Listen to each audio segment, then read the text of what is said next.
Good evening, everybody, and welcome to another episode of Dreadful Tales. Apologize for the technical difficulties. We were going to tell you that starting next week, we are moving to fortnerd.com because unfortunately, due to the success of his business, Anthony doesn't have as much time to be involved as he'd hoped. And to make it easier on me, going back and forth with accounts and whatnot, we're moving over to my channel to make my life easier. And if the last 25 minutes are any indication, this is why we're doing that. So thank you very much for switching over. I apologize for the back and forth. We had intended on letting you know that next week was going to be the first episode here on fortnerd.com, but it's this week is our first episode on fortnerd.com. So thank you very much for tuning in. There is the Talon and Claw Kickstarter we want to tell you about. It is, the cameras are in the wrong frames. Yes, you're right. Yes, they are. I will fix them. No. Fluffy's running the game tonight. The Talon and Claw Kickstarter is going. It is tinyurl.com/TNC.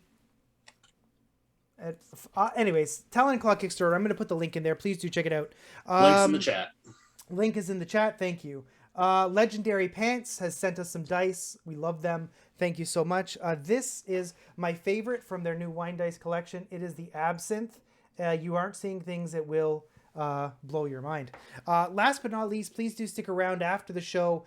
We are doing a teaser for next week's episode of Arc 2, and we are going to do a live chat show with the cast and the Dungeon Master, where we inquire about the questions that you want to know, mostly on a scale of 1 to 10. How much of a monster is our DM Strike? So we're going to go around the table and we're going to introduce ourselves as we're supposed to. So Fluffy, why don't you start? Hi, I'm Fluffy Snowfall. Sorry, a little distracted. Over on Twitter, I'm playing the Warlock Karina Ivanova, and I hope Strike doesn't kill us tonight. Yeah, me too. Dwight? Hey, I'm Dwight. I'm the Big Bearded Nerd. You can find me at Big Bearded Nerd on Twitter or Big Bearded Nerd 21 here on Twitch. I'm playing Concord, the Warforged Cleric. Bring the sweet release of death, if you would please, Strike. Wow. That got dark real quick. Taya? You're muted. That got dark quick. Oh, is Taya muted or was I muted? Taya was muted. Okay, great. Hi, I'm Feliza. I'm playing Taya tonight. You can find me on Twitter and Instagram at Feliza Casano. And I have no fear about being killed tonight, as I was killed last week also. So there's that. And to answer your question, Dazane, we turned him off and on again, so he's back and everything is well. Robo? Oh, hello, it's me, Robo Goblin, and I'll be playing Patricio de la Rosa, a cool guy who does monk shit and has other stuff, and I'm just here to see what Strike brings, so I can monk shit the hell out of them. Oh, my goodness. Thank you so much, Dazane, for those gift subs. We really appreciate it. My name is Gary. I am the producer of Dreadful Tales. I'm really excited that this is our final episode of Arc 6. Really, really curious to see how you react to the mists shifting and things changing starting next week. And you can see me on Monday nights on Scribes and Scrolls. But really, I'm here to roll out the red carpet for our Monster Master Strike.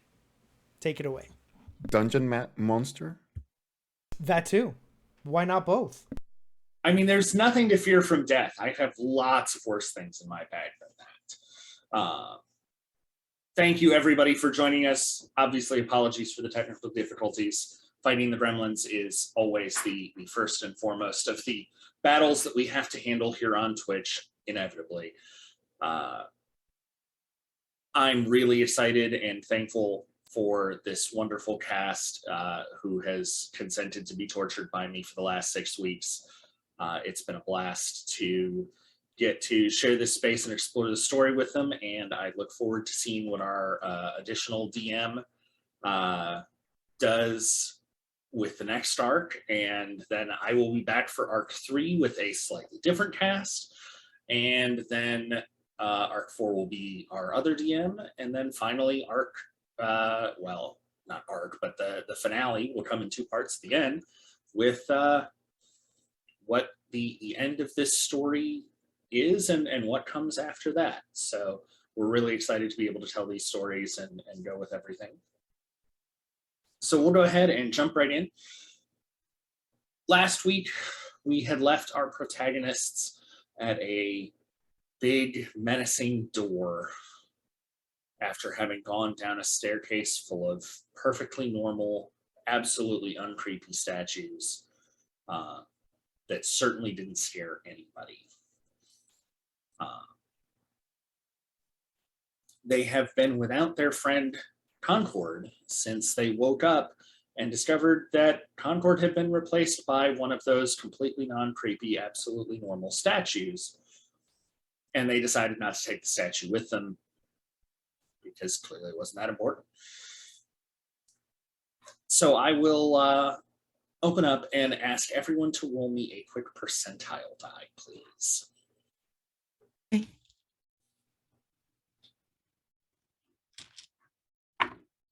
46 was the doctor. 57. 89. Regular 7. Oh, wow.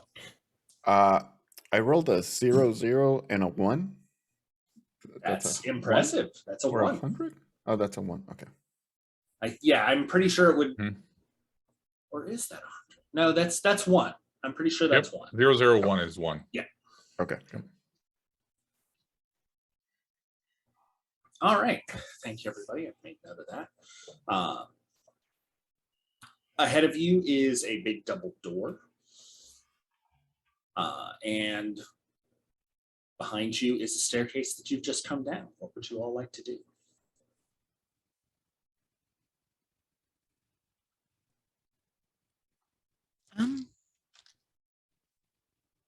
So we should try going down then.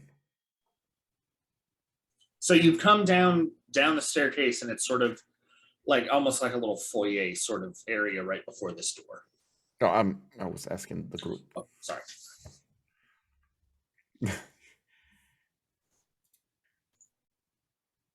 Let's just go down then, apparently. There doesn't seem to be any other option, really. Yep. I don't want to go back up past those statues. No, not really. Nope. I don't think they're gonna like that either. And I don't have any more money or secrets for that I know of. Let's just go down. Maybe we'll find Concord there. There really isn't anywhere else to go, so lead the way. All right, I'll go first.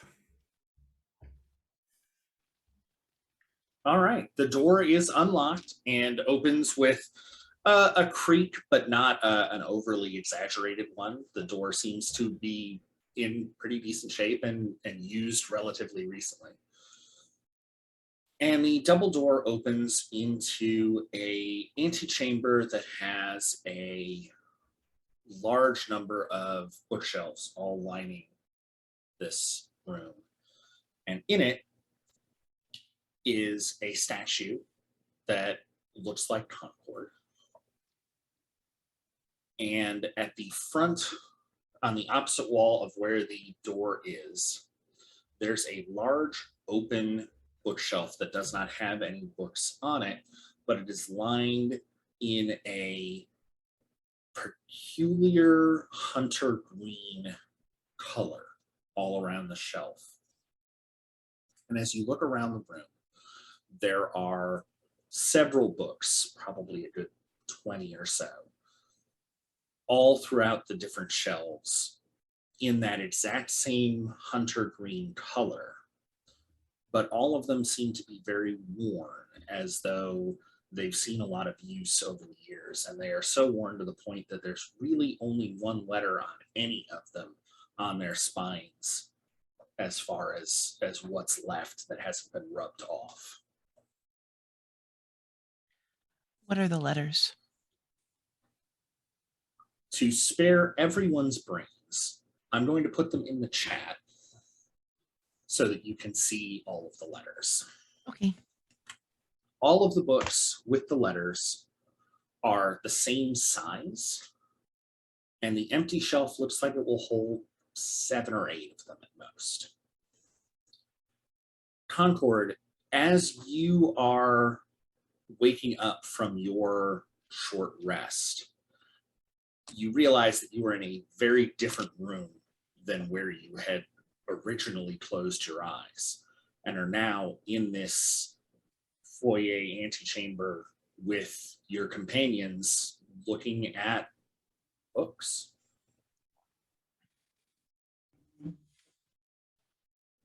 Oh, hello.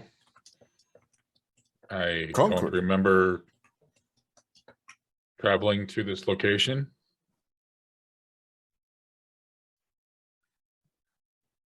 Processing.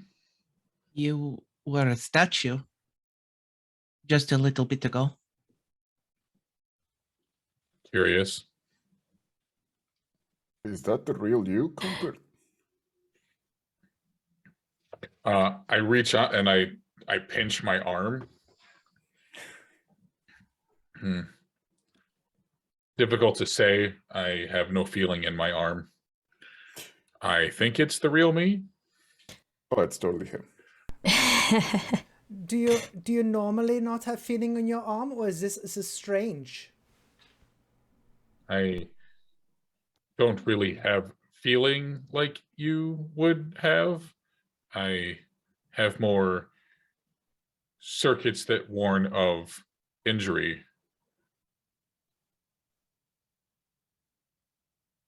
But yes, arm, there's nothing.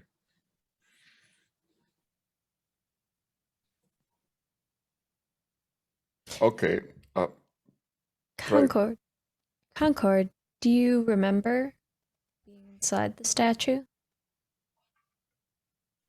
I remember sleep, rest. I have not rested in quite some time. But I closed functions and then resumed functions here. And I have no record of traveling to here.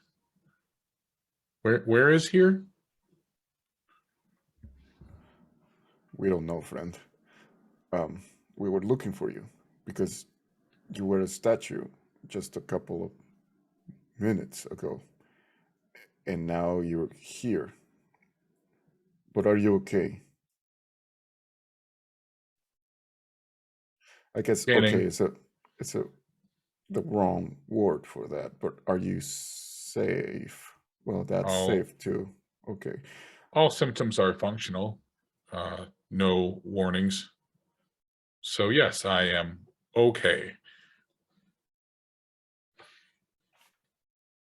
Got it.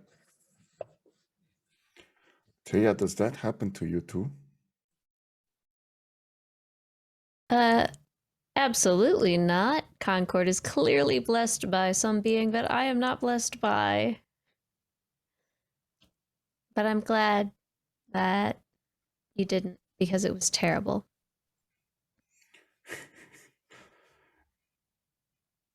It was terrible. Thank you. I'm so glad to see you, friend. And I try to offer you a hand to stand up, or I see. Are they standing up or are they Yes, sitting down? they were Okay. standing. Then I'll just offer my hand as a high five or something to Concord.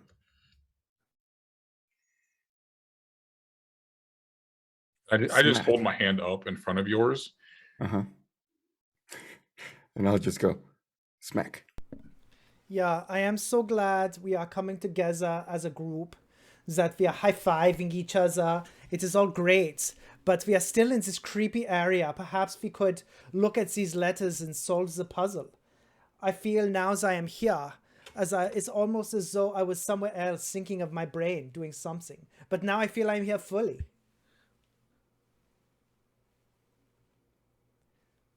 All right. That's good, I guess.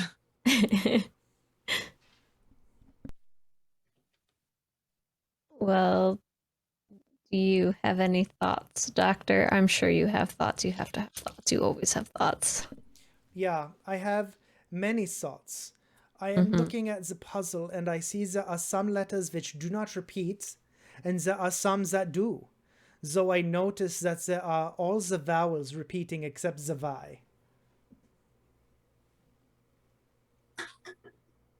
I see the double A, the double E, the double I, the double O, the W, as opposed to the W, the W. Just to be clear. So I wonder what it means. Because I see the D is singular, the G is singular, the W and Y are singular. Add the Gilna story. I find no record of that word. I think that there is more to it than just reading it out. I don't know if we're supposed to spell out a word or if we're supposed to spell out an entire phrase. It looks a bit long for a single word. Right, and I don't know if we need to use all the books or not. Would you What? kindly remind me of what you said about the books in relation to the letters? So all of the books that have a single letter showing are bound in the same hunter green as the empty bookshelf. That bookshelf has room for about 7 or 8 of those books. Oh, okay, 7 or 8.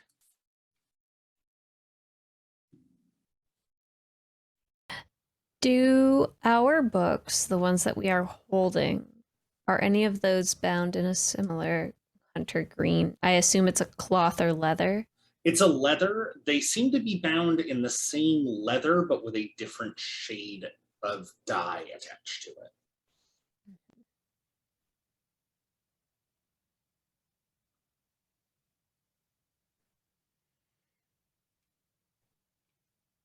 Dr. Cornelius is going to stare intently at the letters.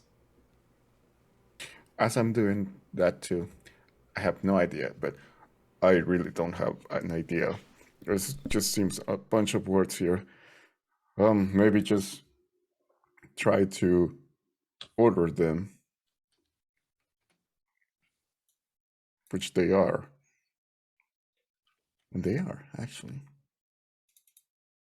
Yeah, and it does not seem like it is related to the letters which we are not included there. It would be too many. I see the B and the C, the F, the H, the J, the M. Too many letters, I see. So I do not know that it is related to the missing letters.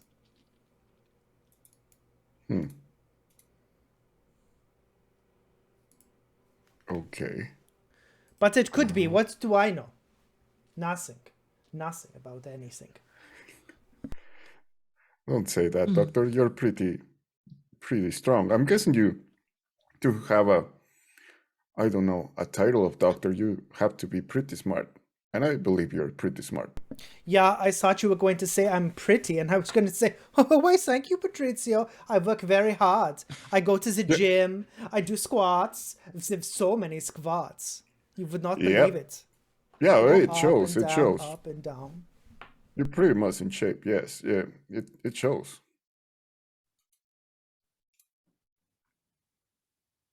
Okay, so there are 24 words here. Yeah, I mean letters.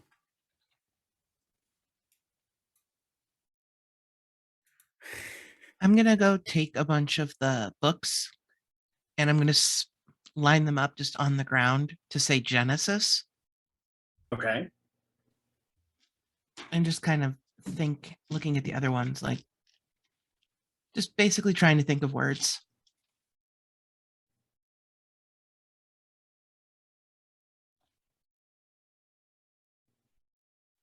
Okay. Does anyone have any suggestions on words? I mean, Genesis seems like it could work. Why don't you try that?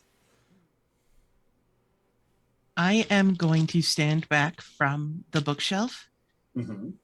cast Mage Hand, Okay. summoning the floating spectral skeletal hand, Sure. and I am going to pick the books up one by one and spell out Genesis on the bookshelf. Okay. Roll a d6. 3.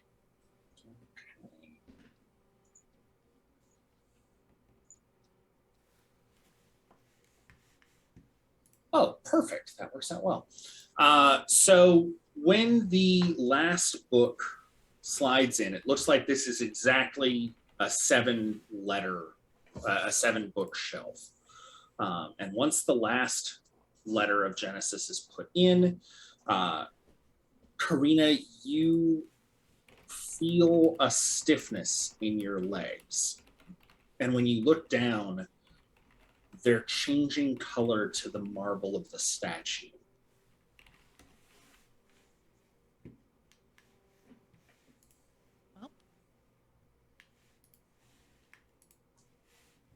What did you do, Corina? I put the books in like the doctor suggested. This is not good. Taya's kind of looking and counting the books and the letters, and she's trying not to think about what's happening to Karina's legs right now. And she picks up the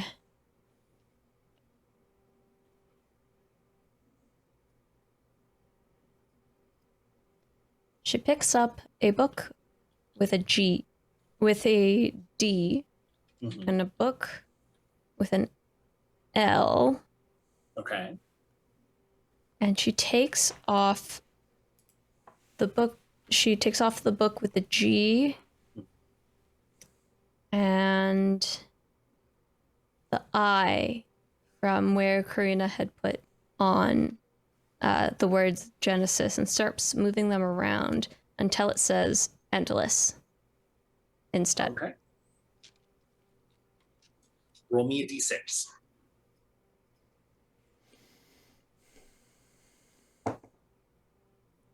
3. Okay. When the letters spell out endless and you've slotted the last book in, there's a rumbling in the wall. Karina, your legs return to their normal fleshy color, and the bookshelf slides down into the floor and reveals a door. Good job, Taya. Yeah, this is so good. I go over to Taya and give her a big hug.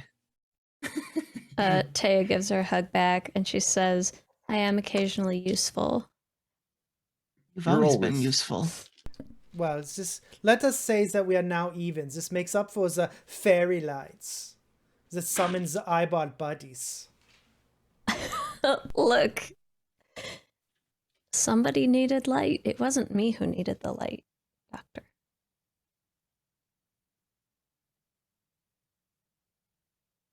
All right, Dr. Cornelius will advance into the open spot now.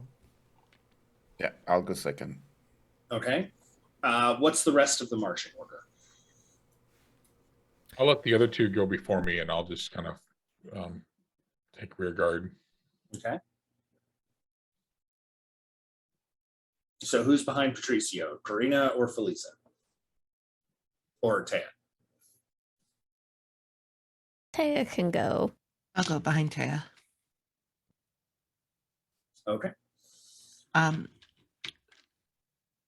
Before we walk over the bookcase, I'm going to druid craft some dirt and just kind of throw it at the ground in front of the bookcase, Okay. as if spitting on the floor. Fair.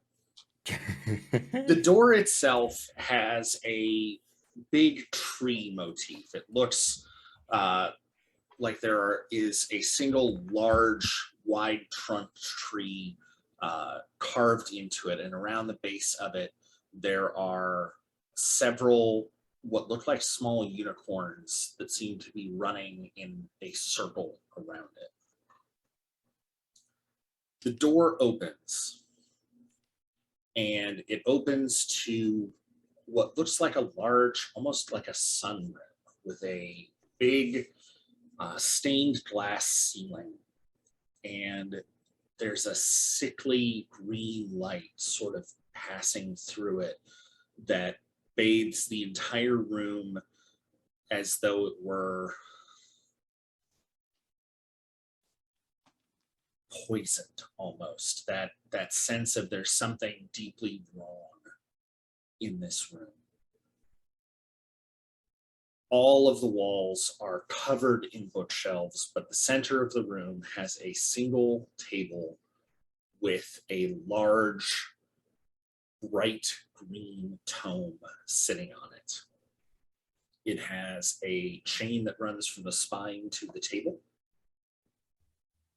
And the area all around that table, both on top and around it, are covered in more of those feathers.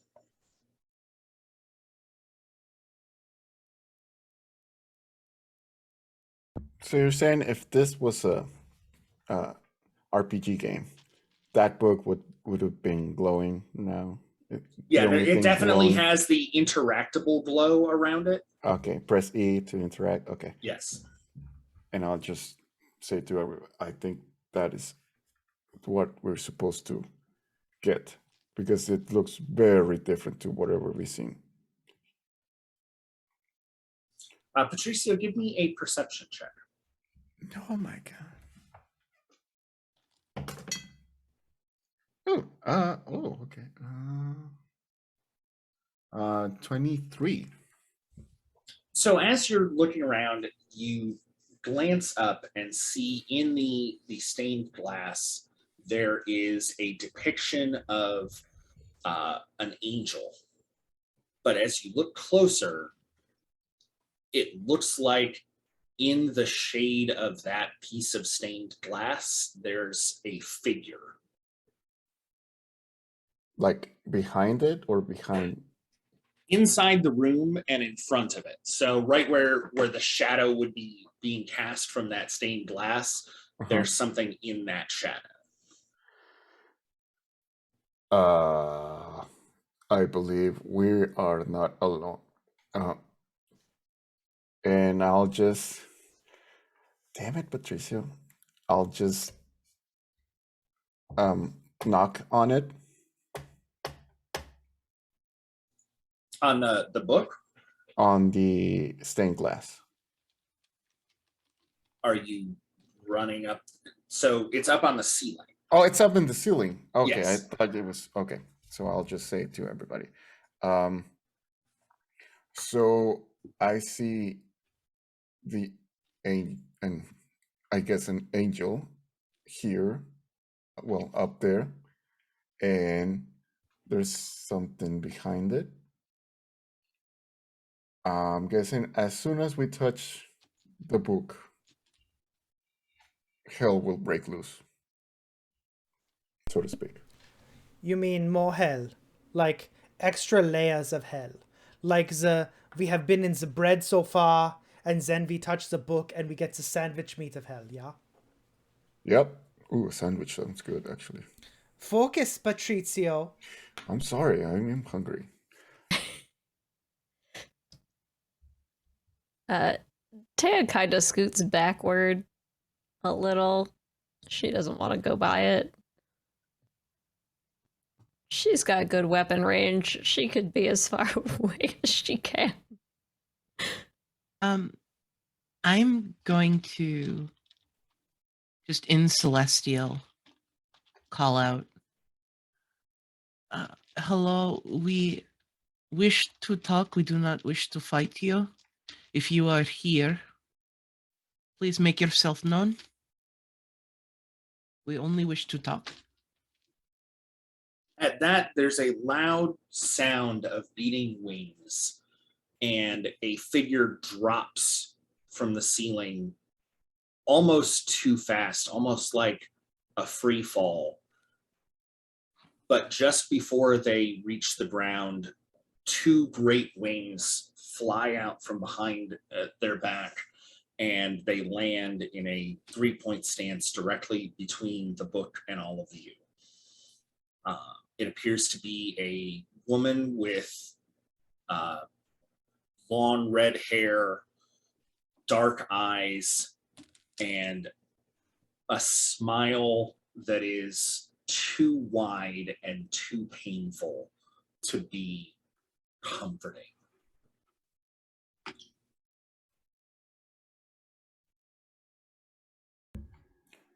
Hello, friend. Are you here to hurt us? I'll say that in. Okay, sorry. That depends on what you want. We are here to take that green book, the one with the weird chains and whatnot. It is called the grimoire, yeah? It is. Yeah, we are going to take that. The judges of this place brought us from our respective homelands and have indicated the only way to leave is to retrieve this book. If this is not acceptable, please let us know. And if there is anything that we can do otherwise. She moves a little bit forward from the book, and there is the sound of clanking metal. And you can see that at the bottom of her robes, there are thick chains around her legs that go up and around her waist. There are also chains that run down her shoulders. They're not restraining her, but they're barbed and they're biting into the flesh. She grins even a little wider than she had before. It says, "Are you going to give me something in return for the book?" Yeah. Taya sets down her backpack and she opens up her backpack and she pulls out all 6 of the eyeball buddy bat corpses and she says, "Here. Will this work?" Want a spell book of unimaginable power in exchange for the corpses of some bats? Yeah, maybe that is not such a good trade. Taya, I do not think that this creature wants your bats. Maybe you save them for another time. Maybe you give them to Corina for a snack if they get hungry. It could be delicious. And she thinks about this and she's like, "Oh," and she holds them out to Patricio instead. "Are you hungry?" Sure, why not? I'll just take a bite of the. Crunchy. What if we released you from your bonds? You seem to be chained up. Maybe we could release you from this imprisonment. I elbow the doctor in the back. That is exactly what I want. Release me and I will give you the book freely. There's no need for a fight. Why did you elbow me in the back? I do not understand. This is something we talked about. We talked about this before? Yes, after everyone ran off. Like in a conversation out loud? Yes. Like you and I? All of us were involved. Oh, even Concord, the statue? Not Concord, but everyone else. Oh. Yeah, and what did we concur upon? That we were not going to do the thing. Oh, you mean we were not going to freeze the chained creature? because it was probably evil. Yeah? Doctor. What? What is the problem? Doctor. What? And she's carefully positioning herself so that the doctor is pretty much directly between her and this chained creature. She, She just looks at him. Does she the just same. slides. I'm doing the same.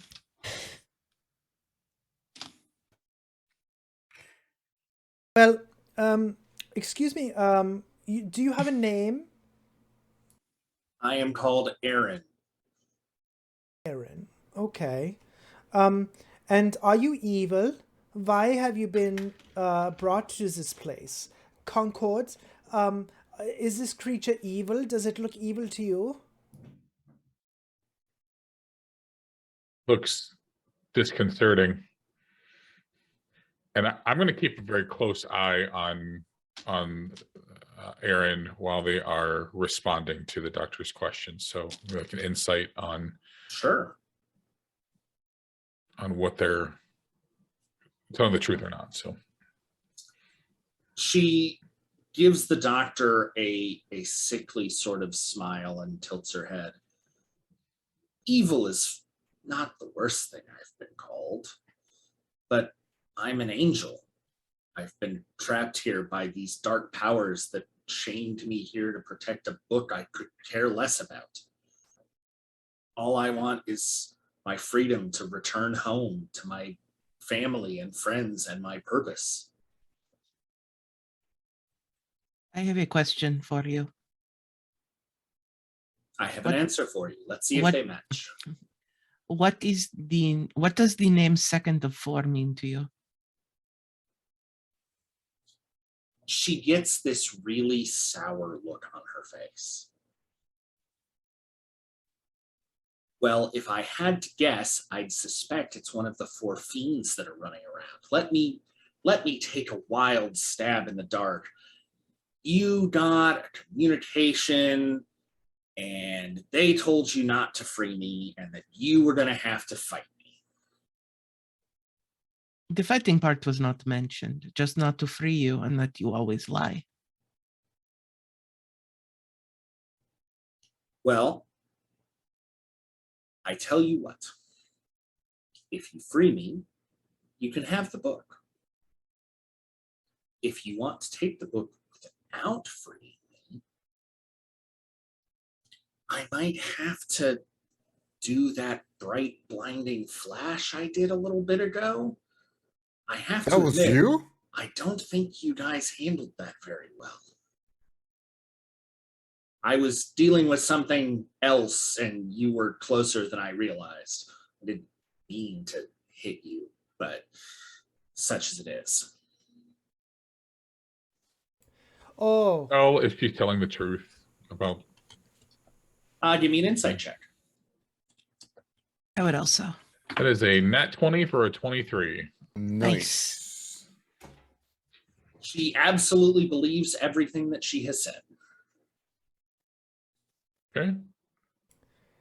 how many iterations have you been the guardian of this grimoire?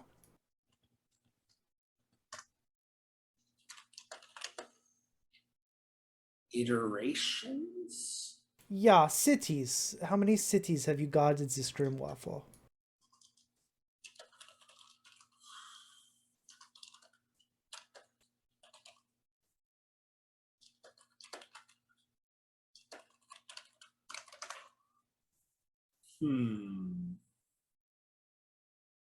Well, if we assume that they make a city for every group of you that they send,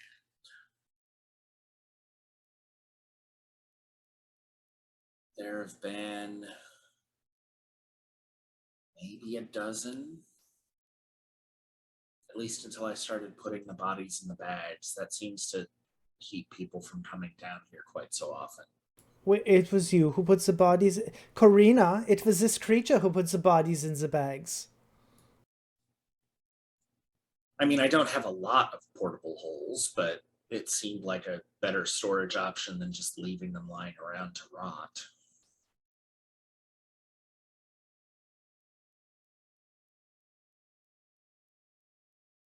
Is there a sign of a struggle or a recent fight here?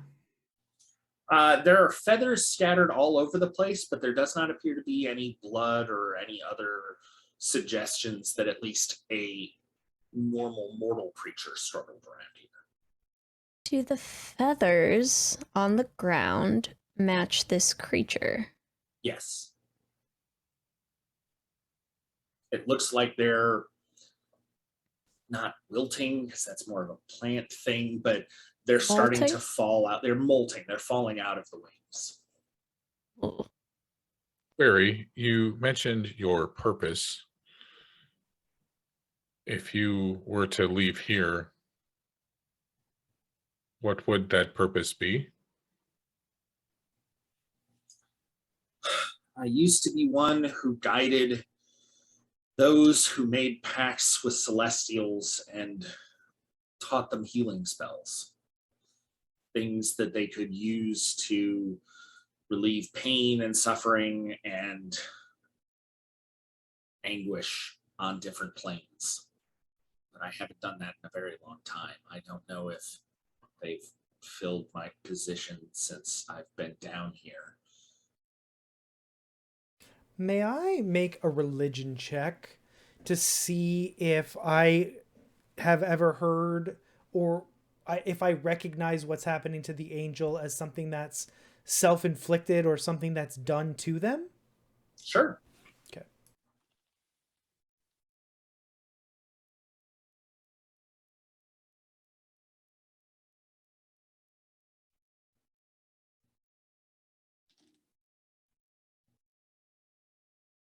I only got 11.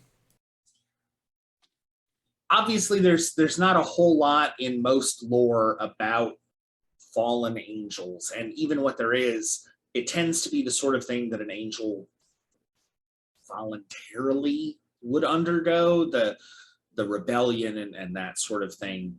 But you at least recognize that these chains are biting into the celestial flesh in a way that is obviously causing great pain and distress to the creature.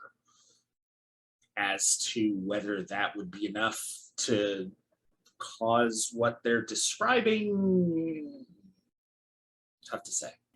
Patrizio, everyone likes you. Why don't you go look at the chains and see if you could tell anything? Everybody likes me. Oh, you are very Yeah. friendly and cute, and you like to do some monk shit. Oh, okay. And I'll just happily, with my my whole body, like walking around, like. While I he's go. walking around, I'm going to keep talking, trying to keep her attention on us. Query, you provided healing assistance for those who packed with you, correct? Well, not me specifically. I wasn't that high up the chain. Then It's tough to explain, but do you mortals have like a non-heavenly associates degree program sort of thing? Like, I wasn't entry level angel, but I wasn't like deals with mortals angels. I was more, oh, you've made a deal with a solar. That's wonderful. Here are some of your new abilities, sort of thing. Oh, you were administrative. Yes. I'm going to look at the doctor. I have no idea what any of those words meant. They are like the person who does the paperwork of the fancy angels. The stuff that they do not want to do. They are all fancy, going like this up in the sky. And then this angel will do all the things they don't want to do, like get the laundry or pick up the lunch from the restaurant and stuff. All the jobs that the big angels do not want to do, this angel says she did. I believe There's a word for that in my village, and it's called intern. I am That so sounds right. confused right now. As they are trying to distract this being, I'll just go and try to take a look at the chains. Are they on the floor or are they just? They're wrapped around the at- beam. And damn it, I'll just whisper to that being, friend, do you mind if I actually take a closer look at the chains here? Oh, sure. You didn't strike me as the sort of person that was really that into chains, but yeah, whatever works. I guess I am into chains now. And I'll just take a closer look at the chains. What do they look like? Do I feel something or? Give me an investigation check. Investigation. Oh, +1. That's good. That's 18. Okay. So these look to be made of iron as opposed to steel, but they're obviously magically made because they're holding up against strain because they're very tightly biting into the skin. In between each chain link, there is a barb that is digging into the flesh and sort of holding it there. And you can see that the skin and the flesh around where the chain is touching is red and inflamed, and it looks like it might even be infected. It's having a very strong reaction with this creature's flesh. You look like you're in a lot of pain, and I'm sorry for that. I'm sorry that you're going through that. I mean, it's just the normal amount of pain. I don't think I can do anything with this. I'm sorry. Well, truth be told, it's not. These don't really.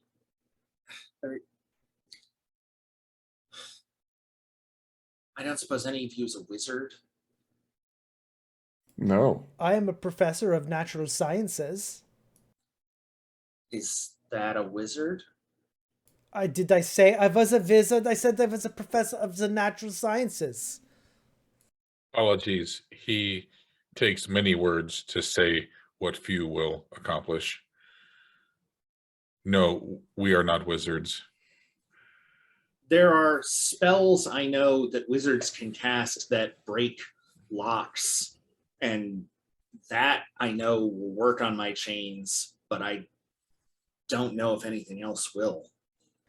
Well, one thing, but you've already said that's not really what you want, so. Which was? Well, what? you'd have to kill me. Do you want to die? Every moment that I have been here for centuries is unimaginable agony upon unimaginable agony as I am forced to do things against my will and separated from my home, my family, and my friends.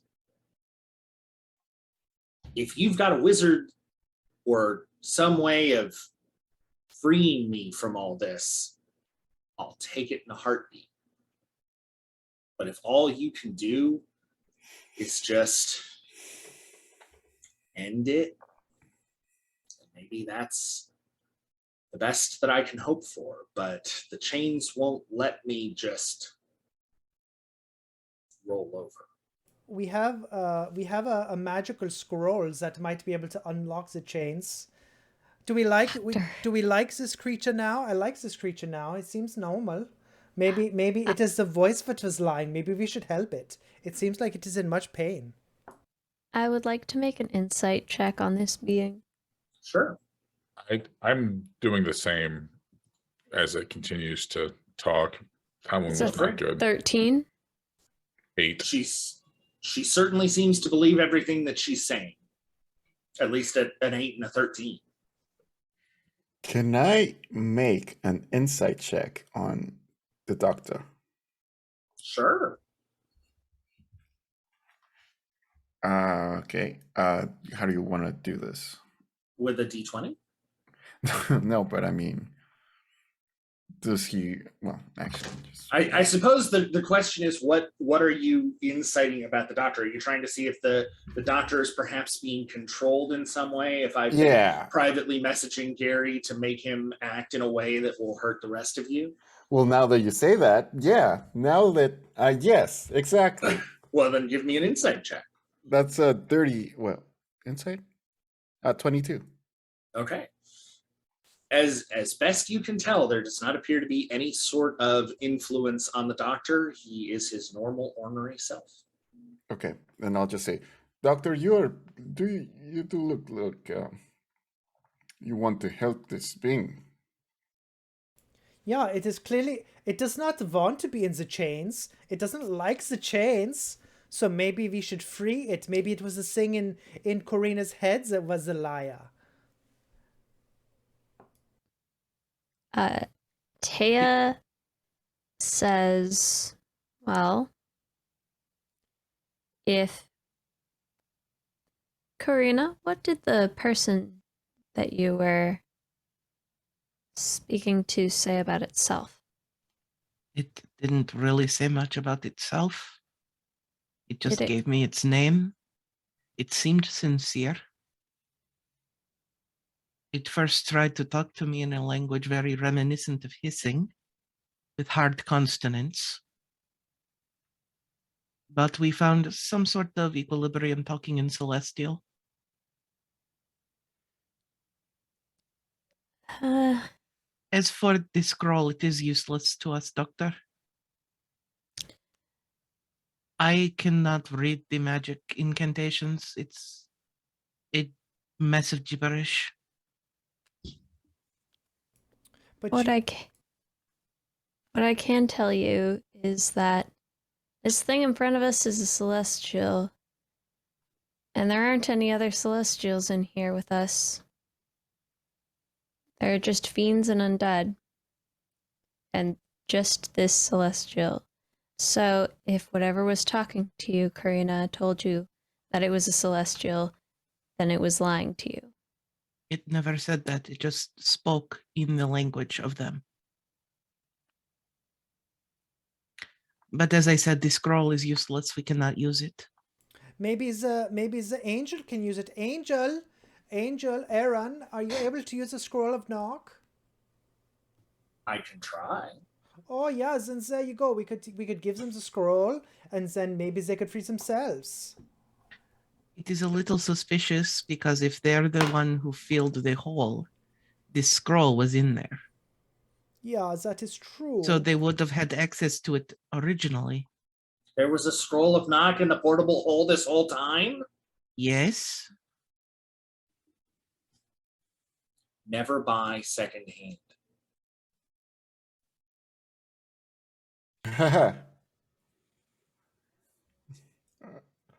Corina, what do you want to do? I don't necessarily trust it.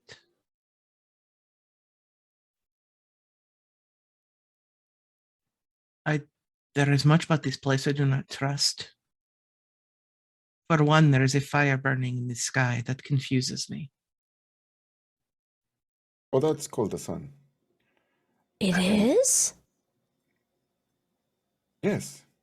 Oh, my apologies. Yes, it's like this being is also a celestial being of power that gives radiance to most of the, I was going to say earthlings, but most of the creatures in this world. I am not used to that. We're pretty actually. Was I even close to the sun once, DM, or? I mean, you've certainly seen it. Okay, and yeah, It's been a while. Okay. Yes, I've been close to it, and sometimes it's good to feel it in your skin when you're resting or meditating. But that's not what I was going to ask. What do we want to do? I asked the group in general. Is the grimoire chained to Aaron actively? No, chained to the table, but not to the angel.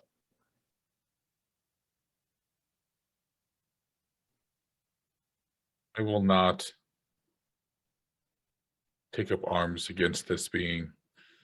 I will not have part in active pursuit of its death. But I will support the decision of my new friends and protect them if I must. Yeah, I think we should give it a scroll and see if it can free itself. Or I can hack its change with my book axe. I'm fine with that too. Or we can use it on the book. Concord, can you read the scroll? You haven't seen it yet.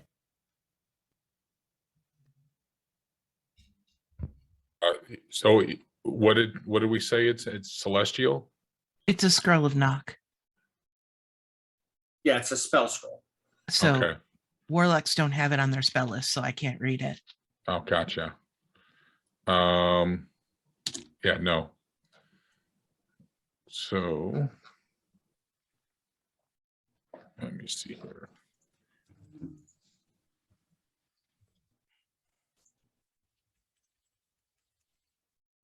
So would I need to? Is there something that would prevent me from being able to read it? I Let me thought double check. somebody mentioned that it was written in celestial, which I don't speak, which is why I didn't think I could. No, they had been speaking in celestial, Okay. but not the actual scroll itself. Let's see.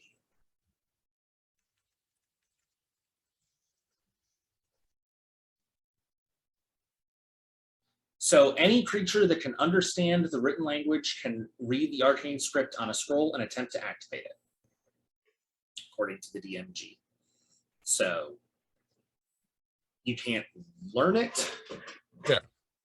Any of us would be able to read it as long as it's in a language that we read, and then Okay. use it. So I am not to argue. I'm looking at D&D Beyond, and it says if the spell is on your spell list, you can read the scroll and cast it. Otherwise, the scroll is unintelligible. Yeah, and that's weird because I'm looking at the DMG and it says any creature that can understand a written language can read the arcane script on a scroll and attempt to activate it. Because they took away, there's no longer use magic device as there used to be in previous editions. yeah, it has to be a spell in your spell list, though, your class spell list.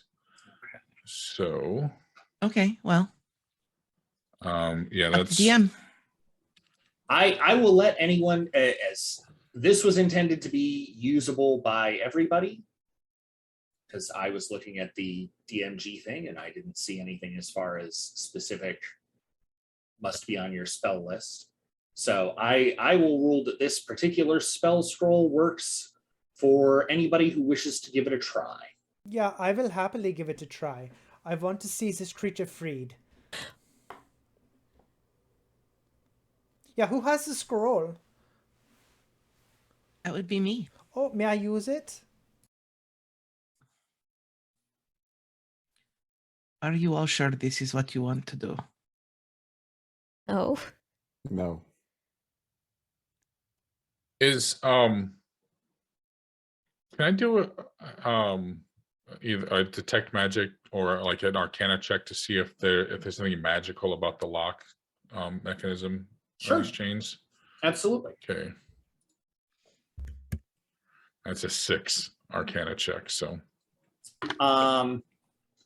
I mean, probably. okay. I mean, it's a 6. There's magic. There are probably magic chains, and these are probably maybe somewhat kind of magic. It's a 6. Point of note, the spell will disable a magic lock for a period of time.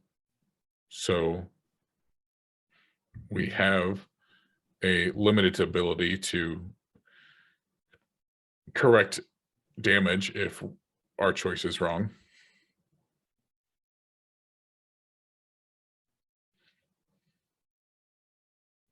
So you're saying that we can go back on our Yeah. action. The knock spell will suppress an arcane lock, so a magic lock, arcane lock for 10 minutes. I don't know if that is what's doing this, but Okay. If it's a magic lock, it would Yeah. only suppress it for 10 minutes. Yeah. So, So I would like to do it. I think we should freeze this creature. And if it is evil, we will kill it. What is the difference? I mean, that does seem fair, she says. Aaron, what happens if we try to take the book without killing you? She sort of reaches behind her back to scratch and pulls out a greatsword made of fire and sort of sticks it in the ground in front of her. She goes, I stab you and burn you at the same time. So instant cauterization, no bleeding. So it's nicer that way, but I'm told that it hurts like the dickens. I believe that. I believe that much. And the power of the chains compels you? Yep. Not to put too fine a point on it, Aaron, but the greatsword is more for slashing than the stabbing. If you're going to use it, you want to do the slashing, not the stabbing. You'll get more benefit out of it. More bang for your oomph. I like making adventurer kebabs on a flaming sword. DM, Mm-hmm.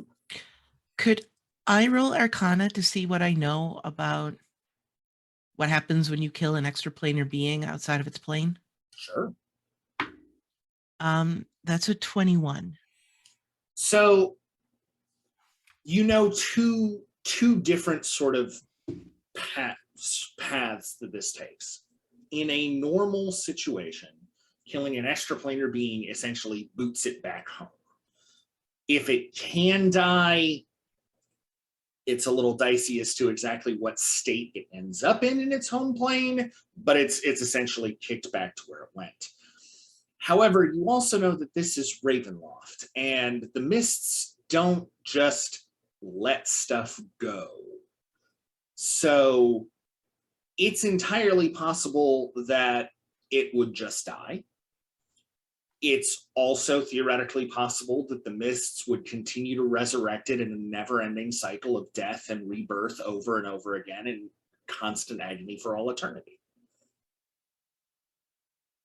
The second one. All right, thank you. Mm-hmm.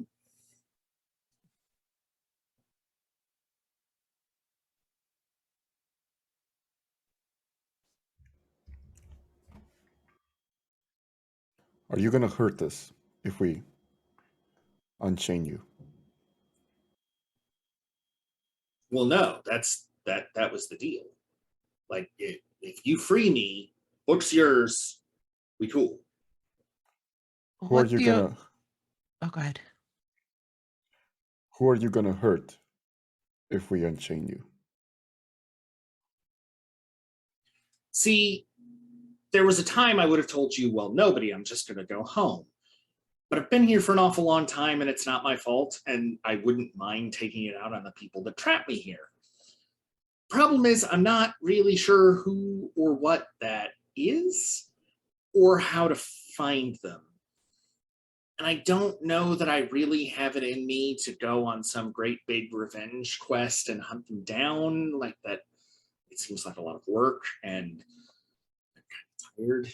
Like, the shifts here are 24 hours a day, 7 days a week, and the sun never sets and never rises. So it's kind of tough to tell when a shift would end anyway. So it's probably nobody. You were gonna say something, Fluffy? I was going to say, uh, what do you have to do with the statues that have a very similar smile throughout the catacombs? I don't have anything to do with the statues, but as I understand it, the smiles are a thing that the people that put me here find humorous. Yeah, I- that is terrible. So bad. I do not trust this. Aaron, is it all right if I look at the book without taking it? If I just leave it there? On the table? You could even hold it and turn the pages. You know, technically, I think I'm supposed to say no, but I think this is one of those loopholes. So sure, go for it. Wonderful. And she very carefully moves up, kind of making sure that she can still see Aaron, and opens the cover of the book. So the cover of the book is adorned with a similar sort of tree motif to what you saw on the door. But as you open it, it is written in a odd dialect of the common tongue. So it is readable, but it's like reading someone who has written out an accent. Some of the words you kind of have to puzzle your way through to realize what it's supposed to say, but it appears to be a tome of ritual spells that were cast by servants of a goddess of forests known as Meliki.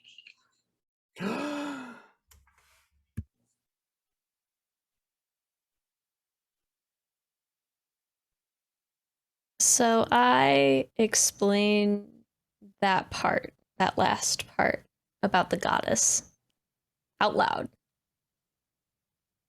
to the group. That doesn't seem very grimoire-like. I wouldn't know. This is my first time looking at the grimoire. I mean, it's a bunch of spells, I think. I read it a long time ago, and I have to admit it didn't really grab me. There are not a lot of pictures, just a few. Although the art of the unicorns in different seasons was really pretty near the back. Ooh, and so she flips to the back to look for those pictures of the unicorns. So in the back section of the book, it seems to go from describing a number of different rituals and sort of worship of the goddess to a very specific ritual done at a very precise time of year that was said to either reinforce or stymie the growth of the tree of fate itself, depending on how the ritual was performed. And in the depictions of this ritual, there are pictures of unicorns carrying wreaths with their horns, and each wreath is obviously symbolic of a different season with seasonal plants sort of woven into it. And they're sort of laying them at the foot of an altar with robed figures moving through this ritual. It's extremely detailed, but it's also using a lot of jargon that isn't necessarily super well defined. So they're talking about, oh, and then you do this, and it has a word, and it's not really it's not that it's in a different language, it's just that it's a word for some sort of practice that isn't really familiar. Ah, Well, this seems very suspicious. I can see why they want this back. Can't you? And she looks back up at Aaron. I mean, I guess they probably want those instructions. I think 'Cause so. I don't know that I would remember all of those things without having the book in front of me. I was never very good at closed book tests.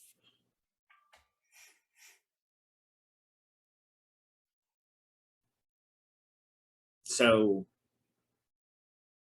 I guess the question is, do you want to believe the chained and bleeding angel who's standing here trying to make a deal where we don't kill each other? Or do you want to believe the voice in your party member's head who never identified themselves, declared that I was a liar, and then disappeared into the ether, never to be questioned again? One of these options involves the certainty of death and one only a probability. I mean, admittedly, if you think that I'm lying and you free me anyway, at best, I'm not lying. And I go and we all have a happy ending. Well, as happy an ending as comes around here anyway. Or I am lying, we fight anyway, and you're really not in any worse shape than you would have been if you just started the fight in the first place. Yeah, I think we should let Aaron go. This seems sad. What do you think, Corina? Can I have the scroll? I would like to use it. What's to stop us from taking the book and running? Oh, the aforementioned Kebab 1000 here. And also my magic abilities, my fighting training, your ethics, maybe? I don't know, that might be asking a lot. And the chain that's connecting it to the desk is kind of tough. You probably have to break that or take the desk with you, I suppose. But I don't know that you really want to be trying to flee through an ancient haunted library full of who knows what with a 6-foot-long desk on your back. It's full of eyeball buddies. In case you haven't Is seen them. that what you call them? I mean, the bats are interesting, but I always thought that if you were really going to go with an eyeball buddy, the beholder on the 47th floor was probably the worst of them. Yeah, now I'm glad we went down and not up. Okay, I got an idea. What if we actually free you, friend? I'm looking to the angel. Mm-hmm. And you help us stop whatever this wildness is. Help you how? We find whoever is responsible for this, and we stop them together.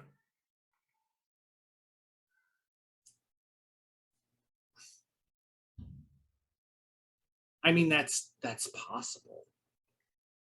Something tell you isn't what. adding up. Why don't we do this? You free me. I try and go home and let my father know that I'm not dead.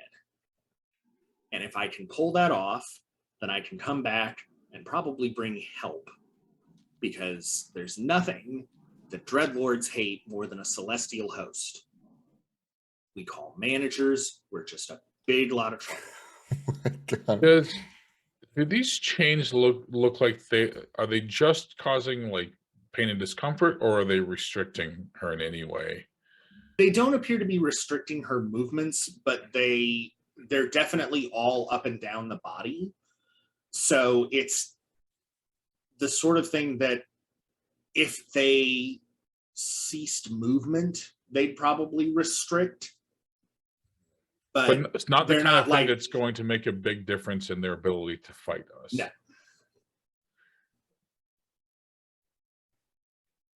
Something doesn't add up. Okay, so if we free you, Before we free you, you are going to give me your sword, and then I will give it back to you after you try not to kill us. Okay, that seems fair. Before we do that, what doesn't seem to add up, Corina? The judges brought us here to seek out this book. Yes? Aaron was bound by the rulers of this place, yes? If that is the case, it seems like the judges are the ones calling the shots. Why could they not just have Aaron bring the book? Or give us right to take it? Are you sure I was put here by the same ones that are asking for the book?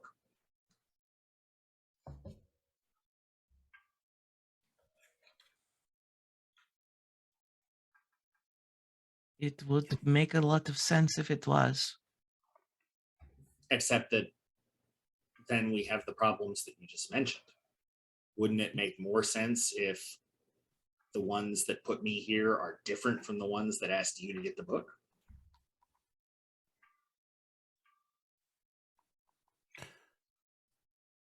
Who put you here? Do you know? No. I mean, this is Ravenloft. The presumption would be whatever. You mean the castle? No, the plane. The whole. You're There's- native, aren't you? There is only Castle Ravenloft. Oh, wow, you're from the inside. No wonder you don't trust anything. That would explain a lot. I'm sorry. Right? So all of you came from outside, except for her, who just changed counties, basically. Counties. Yeah, you Sure. could say that, sure. Okay, well, that explains a lot more. You probably should have led with that. I feel like you buried the lead a little bit. Anyway. Okay, so we will use the scroll. We will take your sword first, and then we will free you. And then if you try not to kill us, or do not try to kill us, we will use the sword back. And then if you try and kill us, we will kill you first. And then you can go home and do your thing and be free, and we will take the book. So we can leave because this is hell. And yeah, hell. Is the book on the same chain that she is? No, the book is chained directly to the table. Then how could Ah. we take the book? I assume we would have to use the knock to unlock the book. I don't think the chain holding the actual grimoire is magical. Oh, I think it's just a chain. I mean, and once you free me, I'm totally willing to use my sword to break the chain. Like, smash. We could But- have the doctor bonk the chain. giving, Also- being very untrusting of this, I'm just going to set the scroll on the ground, and I am going to just take as many steps back as I can. That's fair. From what? The angel will sort of jab her flaming sword into the ground and then walk like 15 feet away from it. Okay. Dr. Cornelius will grab the flaming sword with one hand and read the scroll with the other. Okay, give me an intelligence saving throw. Here we go.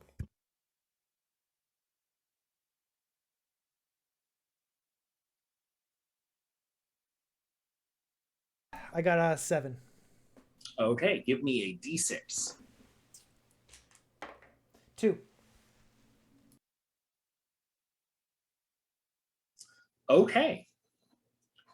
So Dr. Cornelius reads through the scroll.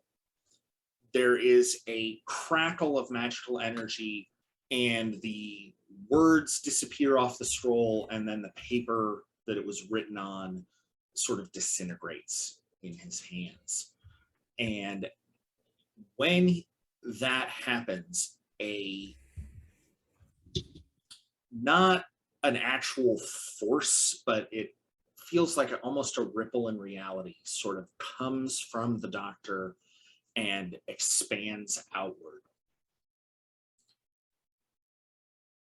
Every locked item in a 60-foot radius unlocks. So if you had clasped down your bag, your knapsack, it pops open. That sort of thing occurs all over the place. How does the professor fasten his slacks?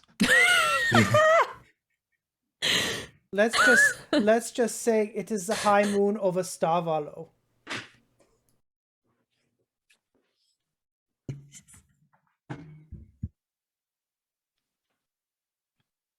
I don't know that I can top that level of horror.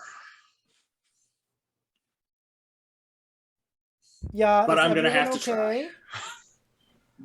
Once the magical effect reaches the angel and the table, the chain holding the grimoire shatters, as do the chains that are binding the angel. Can I get a D20 from Taya, please?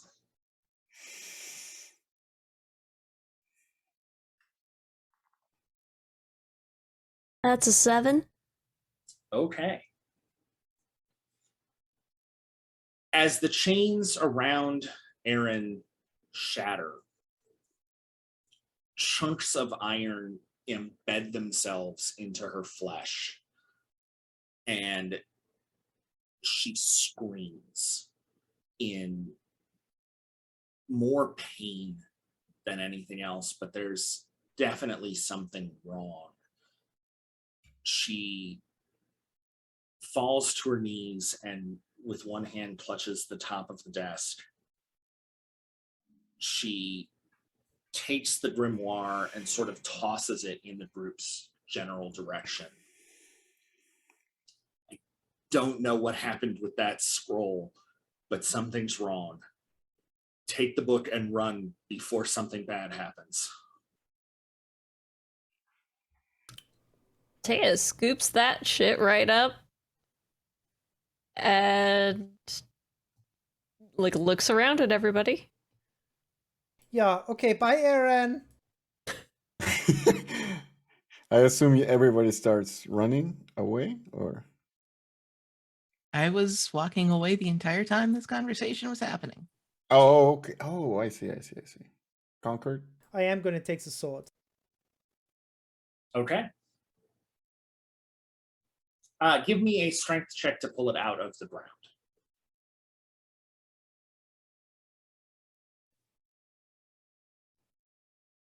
$16 athletics. That'll do. So you pull this fiery greatsword out of the ground, and you can feel the heat of the blade as you're holding the hilt. Yeah, I just want to make sure that this creature doesn't turn into a metal monster angel and then come and use the sword against us. So Dr. Cornelius will start running. Okay. Before I leave, I walk up to Aaron and I just going to place my hand on like her shoulder. I cannot do much, but hopefully this will give you a moment's respite. And I'm going to cast Cure Wounds just with the intent of some little bit of relief Okay. for the pain she's going through. So it's 5 points, not that matters. And then I will just turn and leave. Okay. She manages a nod of thank you before doubling over, and you can see the bones that make up her wings just dissolving as the feathers fall all around her, and she screams again as more of the metal of the chains digs into her arms and her legs and her torso. And she just sort of starts to curl in on herself, and there's a glow that starts to surround her. Everybody is leaving the room. Yeah. Are you closing the door behind you? I'm guessing I am, but before that, I'll just say to Aaron, find us. We can help you. And I'll just close the door and run away. I mean, I can am we going. though? I'm Can going we though? to. Go ahead. I'm going to pull the books away when the last party member gets in. Okay. So as the door closes and Karina removes the solution to the puzzle and the bookshelf starts to slide back up and seal the door, you can see in the cracks in the door, both on the floor and in between, a blinding flash of light that you'll recognize from earlier that had done such damage to all of you. And even though the door and the wall blunts most of the sound, there's a scream of agony as the light, instead of just being a flash as it was first, seems to continue to build in intensity even as the passageway seals up and you can no longer see it. I'm going to burn the books that said endless as well. Okay. They catch fire as any other book would, and soon there's a pile of books on the floor that is burning. Okay. As I enter the room, I kind of stand up to the side and shoulders kind of hunch a little bit. If anybody's looking, they'll notice that like the lights that are kind of in between the armor panels are starting to glow and kind of pulse this red color.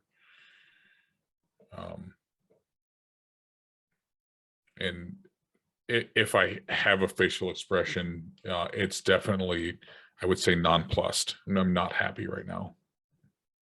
The sounds of agony from Aaron have really upset me.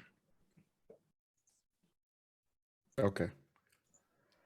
I'll just try to. I extend my arm to you, hoping you grab it. And I'll just say, we can help them later. Certainly hope so. Yeah, okay, we- let's talk more run now. We run away.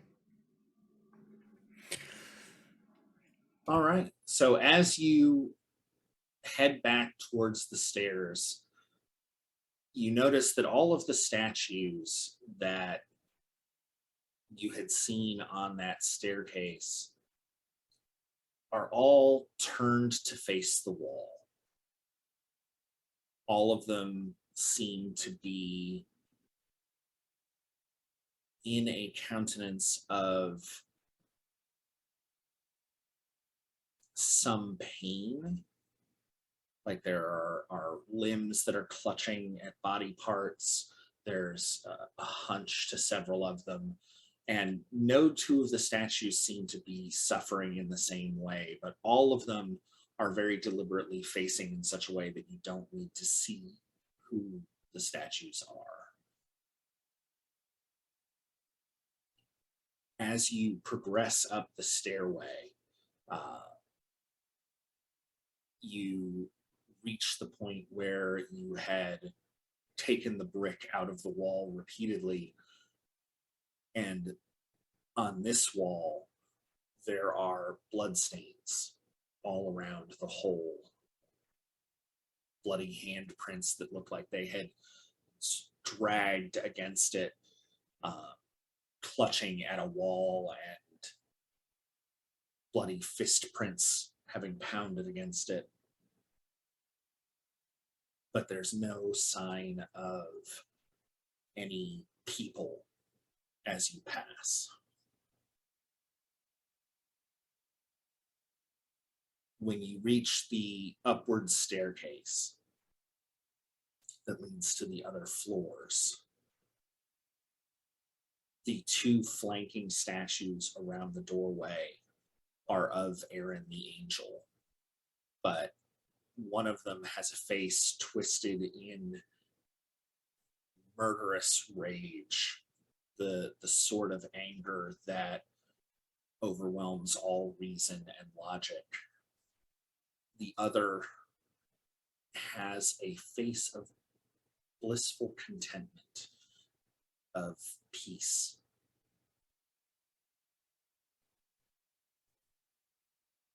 This is going to sound really stupid, but I'd like to use the Wand of Smiles on the murder statue. Okay. When you do,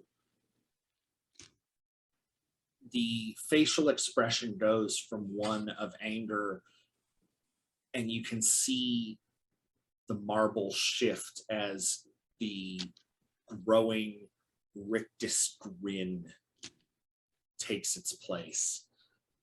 There's still anger and rage in the eyes, but it's now smiling.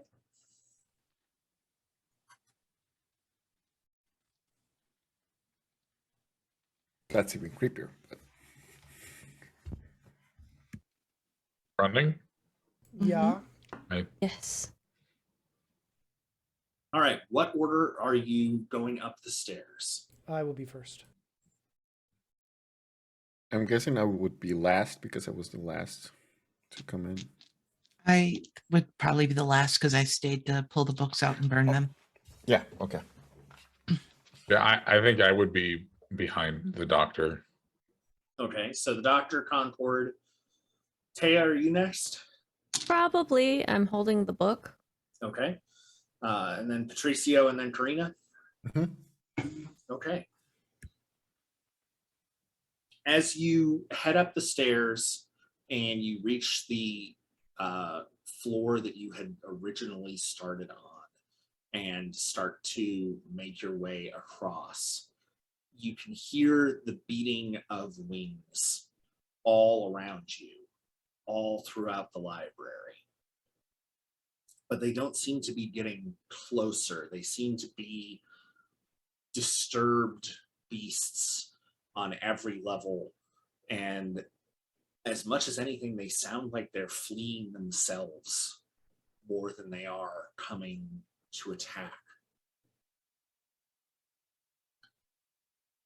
There's a loud rumble as you reach the far stairway that you originally entered the library on. And you can see water starting to run down the staircase in rivulets at first, but as you start to walk up, it starts to become more of a flow, and it seems like something above you is pouring water into the staircase.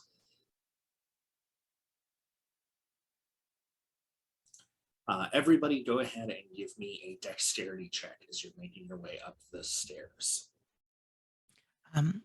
How far up this until the exit do we encounter this?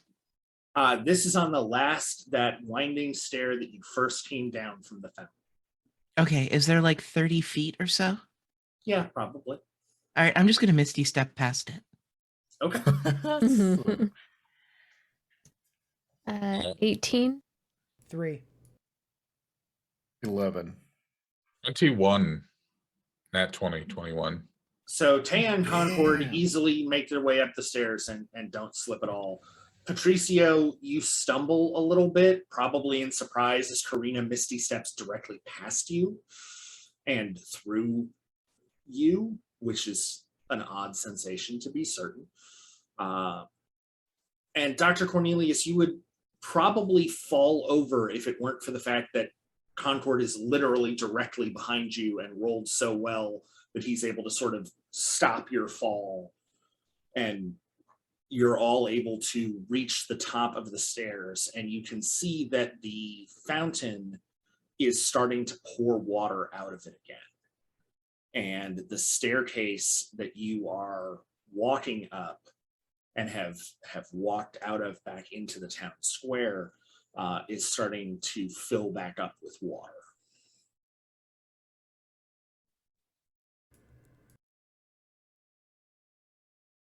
Whole ass. Yeah, let us get the hell out of here. All right. So once you have reached town square, where are you headed? The tavern, I would assume. Yeah, I think so. Yeah. Okay. So you head back through the woods.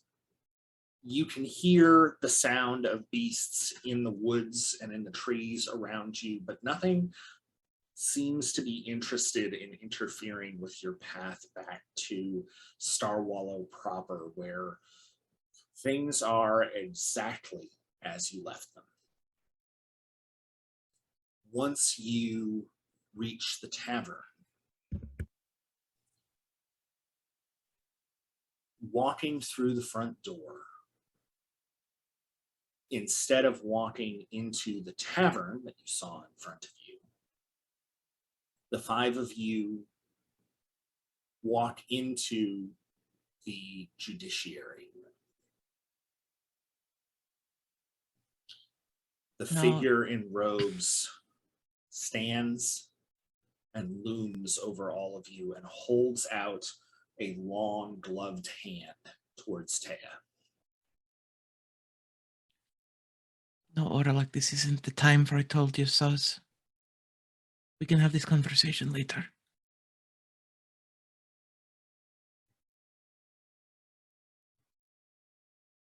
Taya kind of looks around at her companions.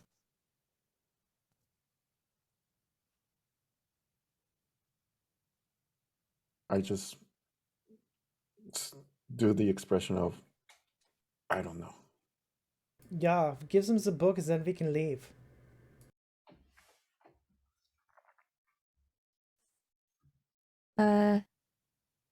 Taya's gonna look at the judge. The judge, right?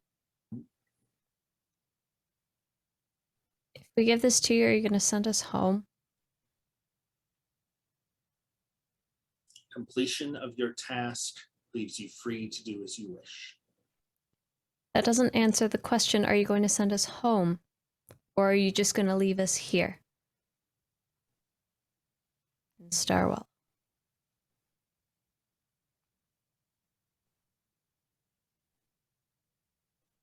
You will be free to leave. I lack the power to send you, but the door will take you away from this place.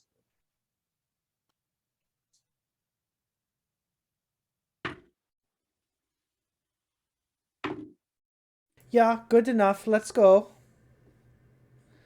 The sooner we get out of here, the sooner we will be the fuck out of here. She looks at Concord and Karina.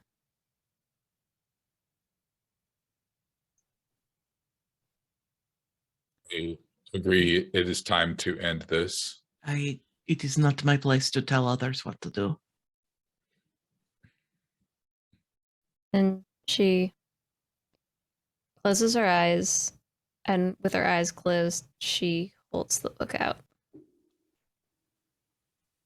The judge takes the grimoire and sort of settles back behind the bench.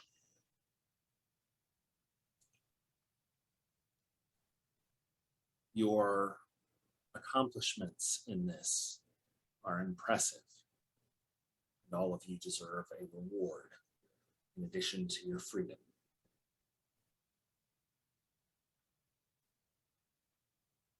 What kind of reward?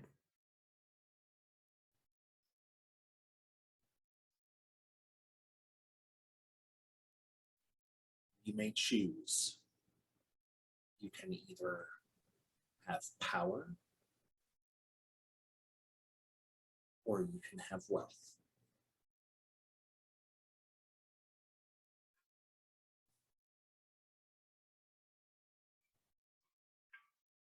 Yeah, make me rich then. I guess I will take power. I have no use for money. Also have no use for coin. I've never used coin either, so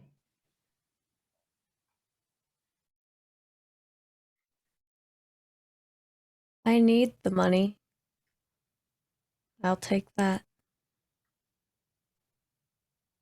The judge will hold out 2 bags that clink with coins to the doctor and to Taya. Concord, Patricio, and Karina, you all get to level up. Hey. Yeah. Wait, before that, before I say that, can I actually say, what if I take the money, but I just gave it to Taya? It is your decision to make. I'll take the money and I'll give the bag of coins to Taya. Taya just starts crying. It's for your siblings. Take care of them and yourself.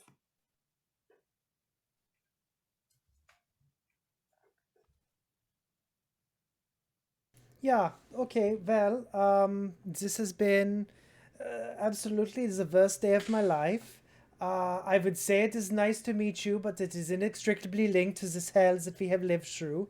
Do not be offended if I say I hope we never see each other again, but I do wish you well on your journey, and where is the door? The door is behind you all, as it always was. Yeah, the doctor is going to open it and walk through. When the thought doctor he would walks through never the leave. door, he disappears. Goodbye, Doc. The only thing I've ever met that has complained more than the doctor was a very angry weasel I met once. He had a rash. Maybe the doctor had a rash. We never knew that. That wouldn't Maybe they- surprise me. I guess this is goodbye, friends. Perhaps. Thank you. Thank you, everyone, for what you have done. I still don't think we made the right call down there, but what's done is done. But what is done is done. Thank you, everybody. As each of you goes through the door, instead of walking out into the tavern, things go black. So I don't walk through the door. What happens when you're the last one left? As everybody walks, I turn back to the judge. Free to go, I assume, means free to stay. There is something evil in this place. And I just kind of glare at this judge. I will find it.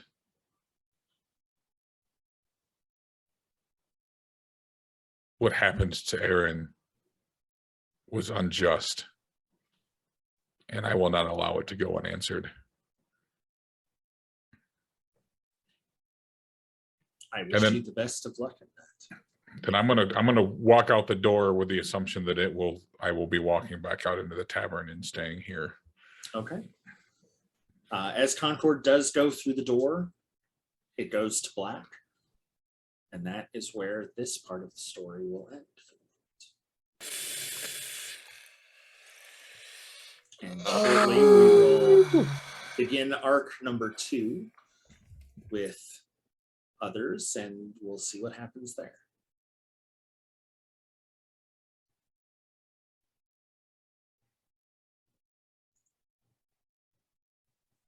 Thank you, everybody, for sticking with us. We appreciate it. I had muted myself. We're so happy that you have joined us on this grand TTRPG experiment that we are embarking on. It was such a fun thing to experience these 6 weeks with you. But the night is not over.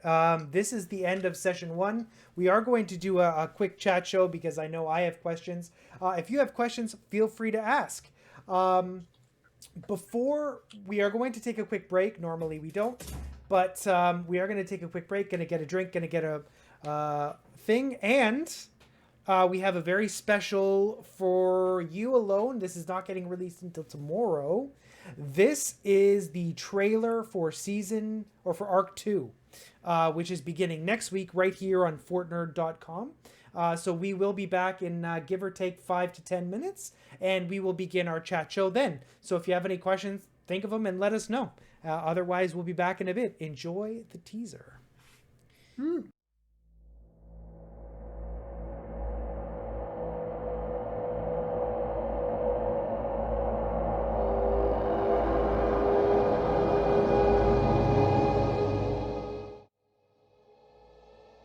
Darkness becomes a veil for those who believe, obscuring what is from what could be. The tree of fate endures the endless gray of the mists of Ravenloft, through night and day, through winter cold and springtime's thaw, through summer warm and autumn's leaves that fall. Within the glade where nothing else grows, there hides a secret of which no one knows. A single, bright being who does not belong waits for our heroes foretold in ancient song. But just who it is that will prevail remains to be told in these dreadful tales.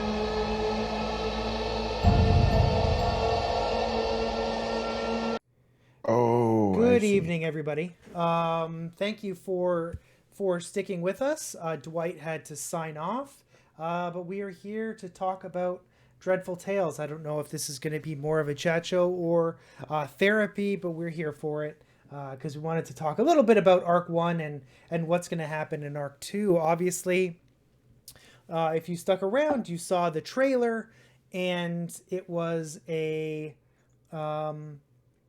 mystery leading into Arc 2, which starts right here on fortnerd.com next week, Tuesday night, 8:30, same time. And we announced our DM for Arc 2. It's going to be MTD Jake. So we're really excited to reveal that. And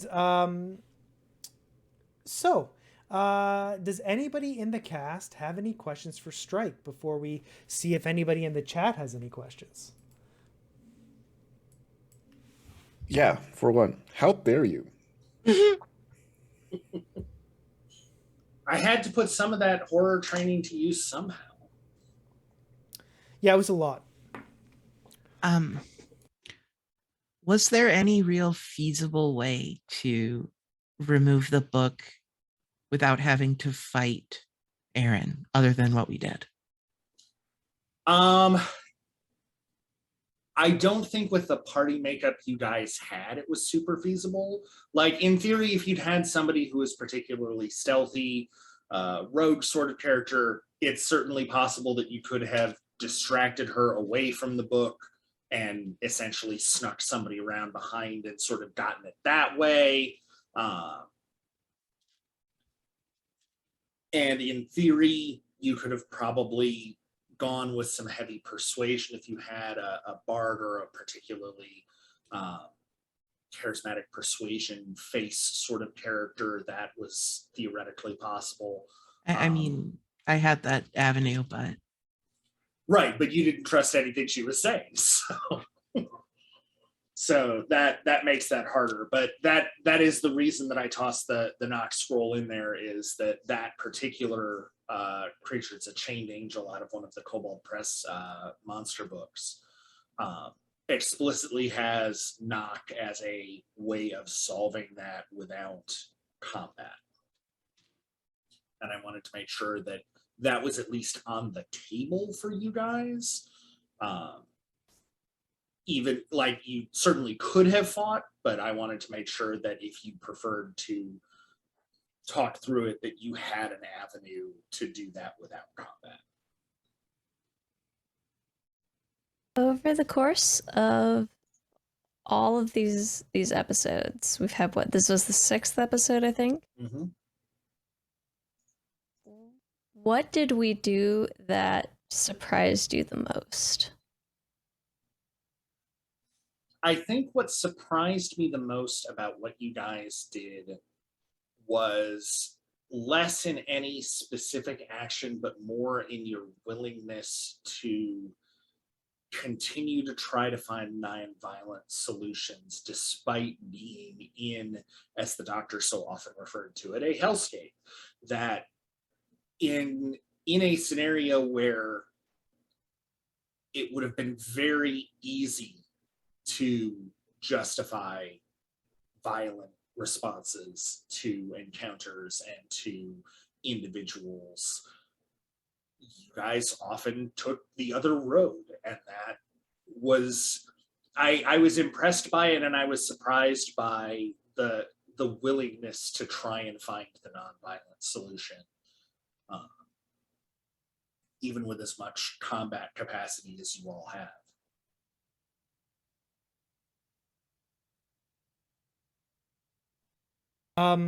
The book puzzle, was there multiple solutions or was it just the one? It was just the one solution. Taya just managed to get it right off the bat. What was the word? The Endless. Endless. Endless. The one that everyone's been saying. Yep. The one that hasn't been useful yet. Yeah, Oof. I went with Genesis because of the towns kind of going through different iterations. I was like, okay, we're trying to get to the beginning of it all. Well, and I had the puzzle set up in such a way that for each wrong guess, the D6 would determine which of the party randomly would start becoming more statuesque.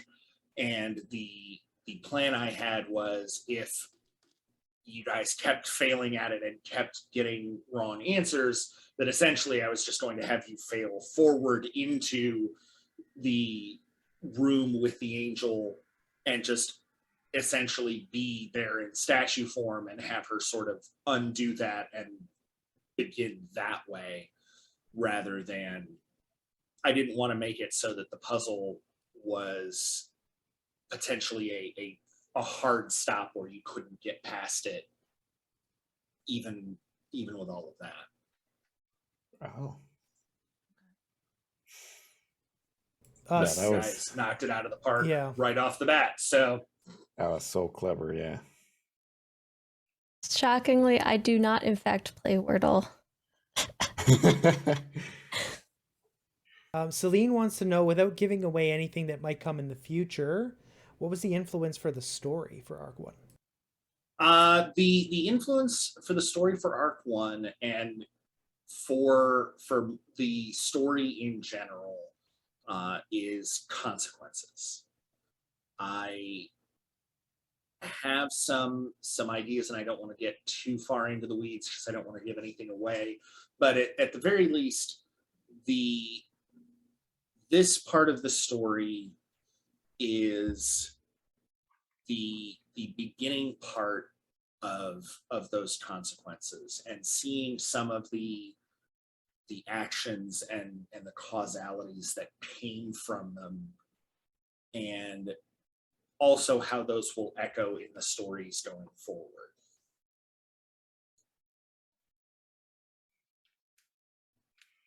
Gotcha. What was the D100 that you made us roll at the beginning of the session? That is spoiler territory. Oh, okay. I was to Then say, damn. I was to say, is that the freak you out dice roll where there's not any real reason other than to terrify us? Yep, that's the worst kind.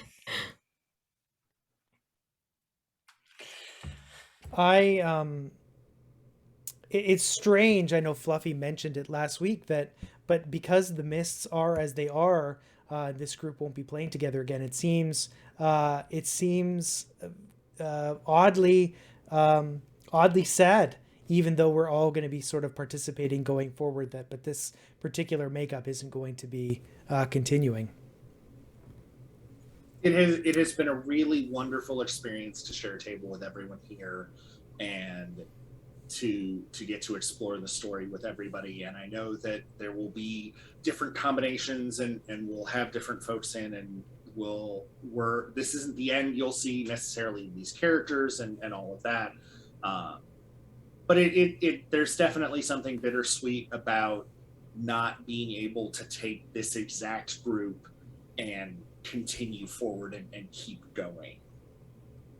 Dazane says Fluffy does freak you out dice rolls all the time.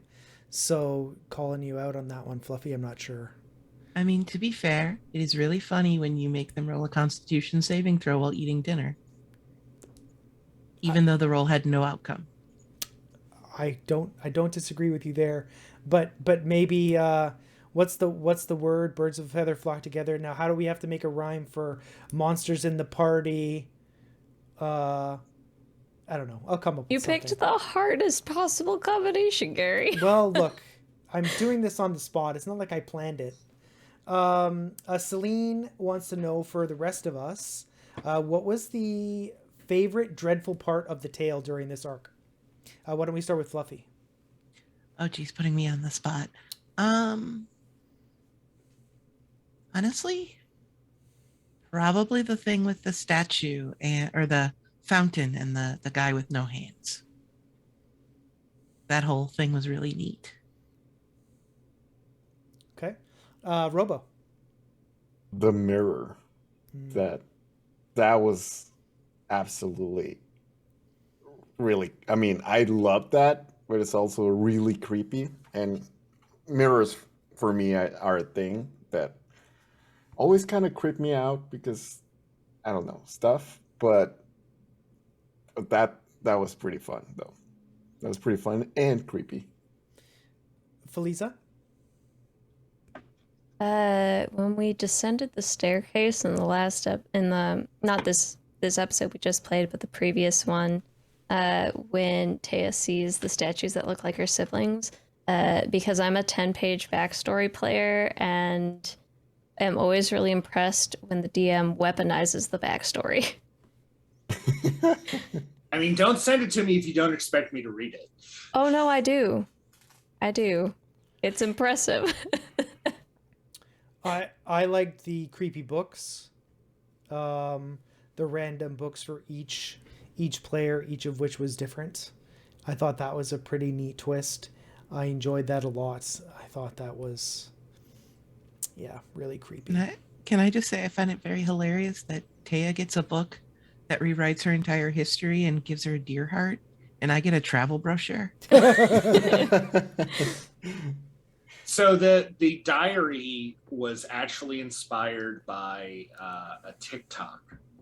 I took that largely from there's a creator on there that I had seen months and months and months ago, and she basically told the story of this journal that was really accurate, except that there were some parts that you don't quite remember and aren't. You were pretty sure that's not that. I don't remember that happening, but I sure wrote it down in this diary of mine. And it was just a creepy one-off sort of thing. And it's like, I can use that. So I dug back in and was able to dig through all of my saved TikToks to find it. And once I found it, I was able to adapt it there. I have a question for the DM. Mm-hmm. Why was Taya your go-to target for everything? So some of it was originally at random. Like the diary was, I was trying to decide who I wanted to give that to, and I wasn't sure who it would be the most disturbing for, because there was a part of me that was like, oh, maybe I should give it to Concord and have Concord have no recollection, but have pieces all of a sudden be different from what he remembered.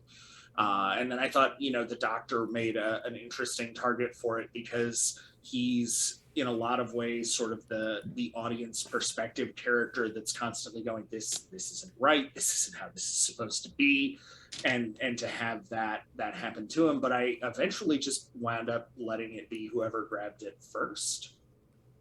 And so that's how Taya wound up with that. And then as far as targeting her with other stuff, she had the background that made it really easy.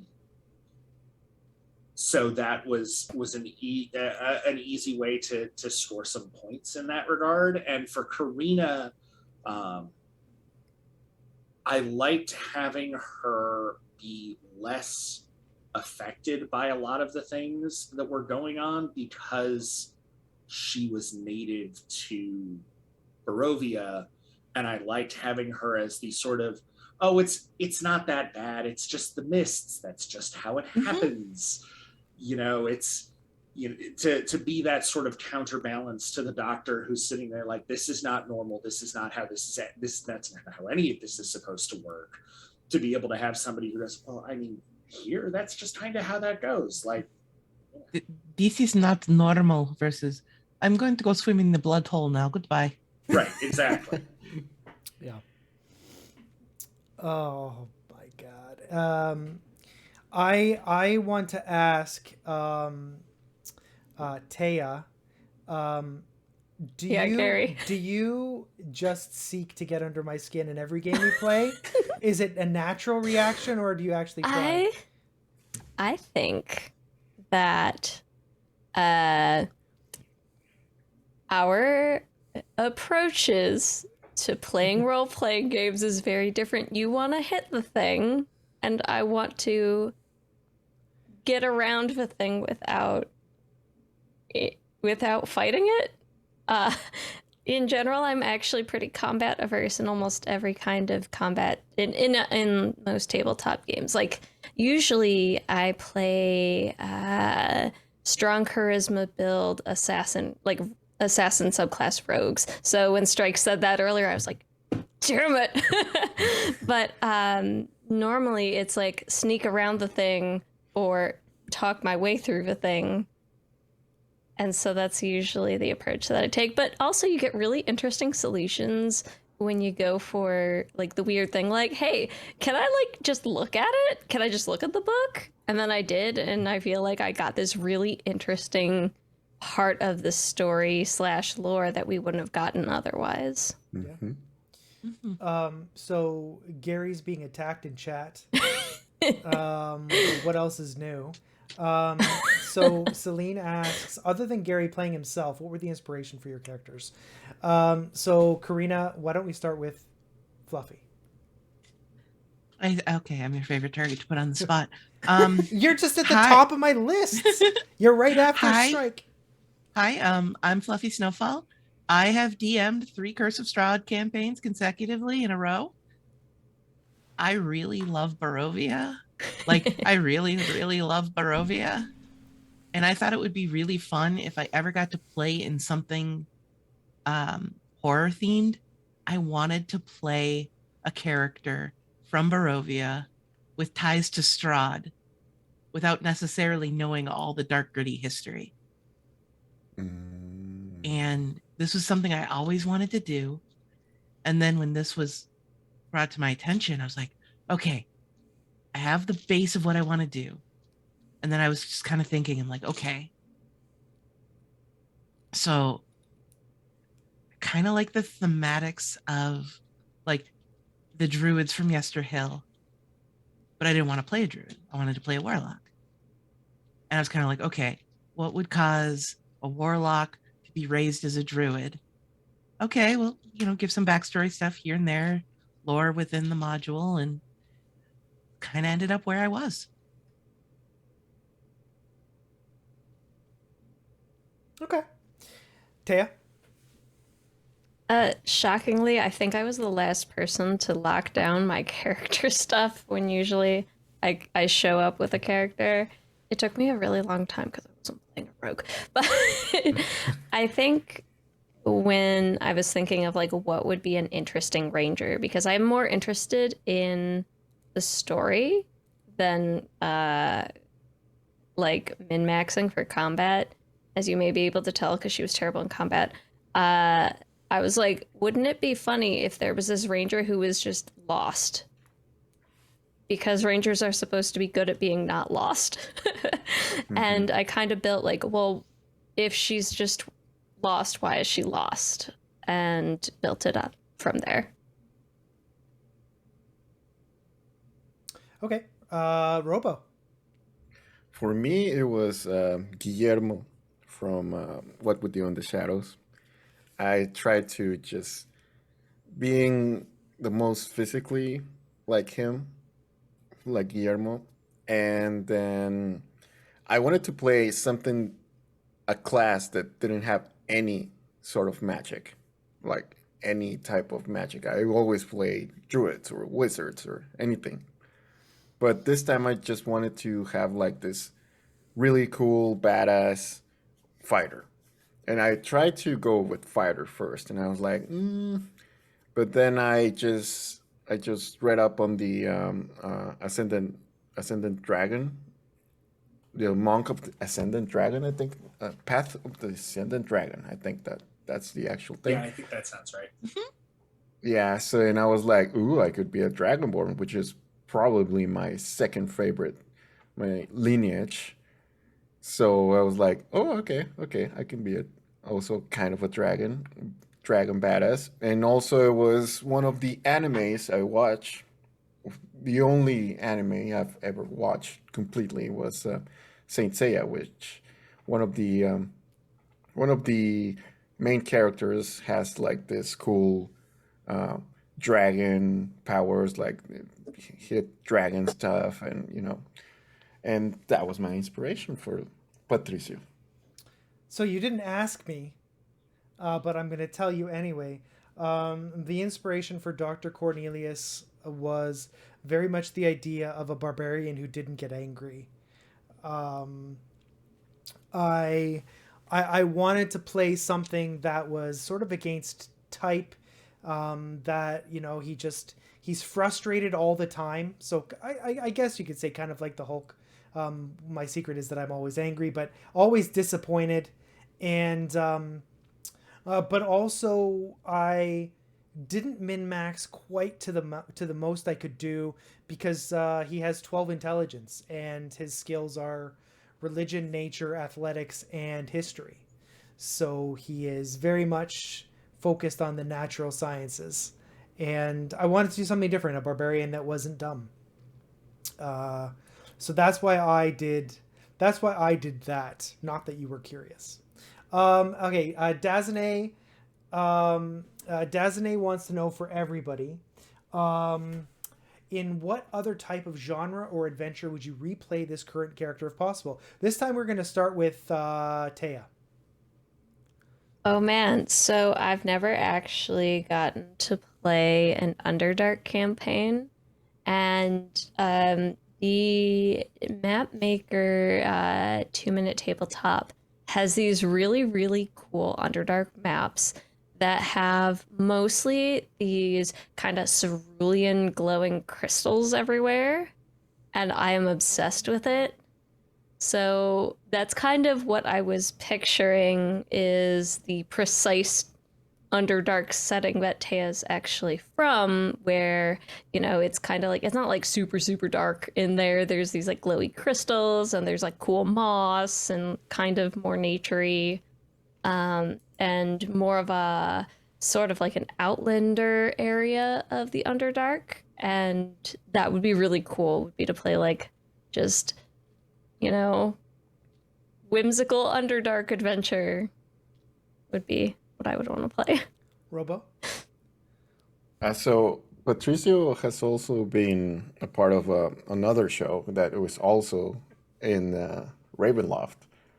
So I guess Patricio is always a Ravenloft child. So I I really really love monks now, especially now.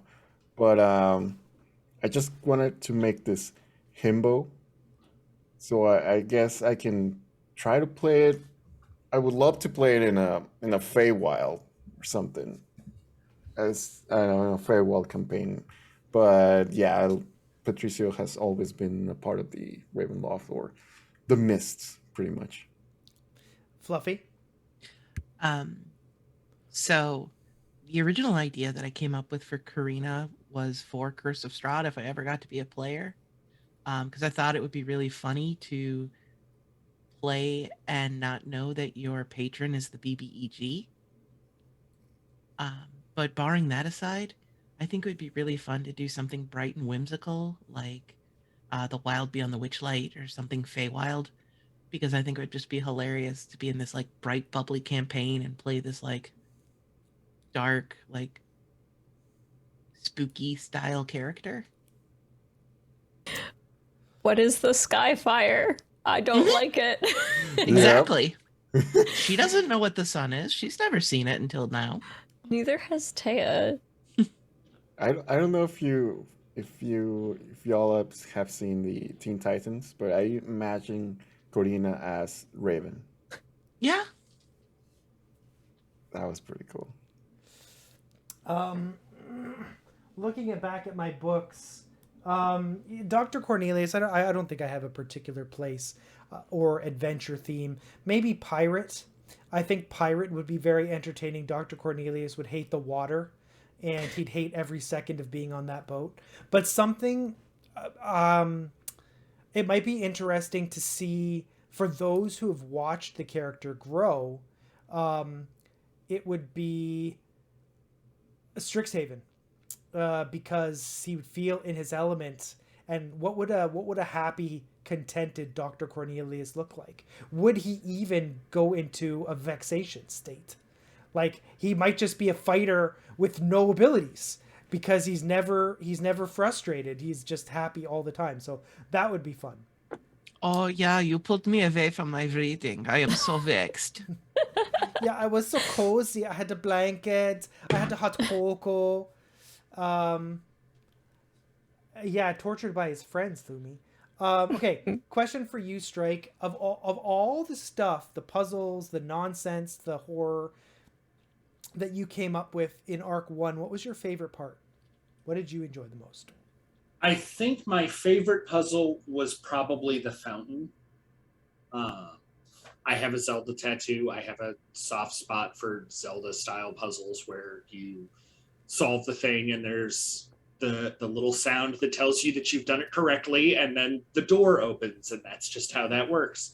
And one of the joys I got to do in this entire campaign, and I'm so glad of it, was to get to lean into having those kinds of puzzles, because there was an opportunity to have a diegetic reason for them to exist that in a lot of settings that I run in my normal sort of games, they just wouldn't make any sense.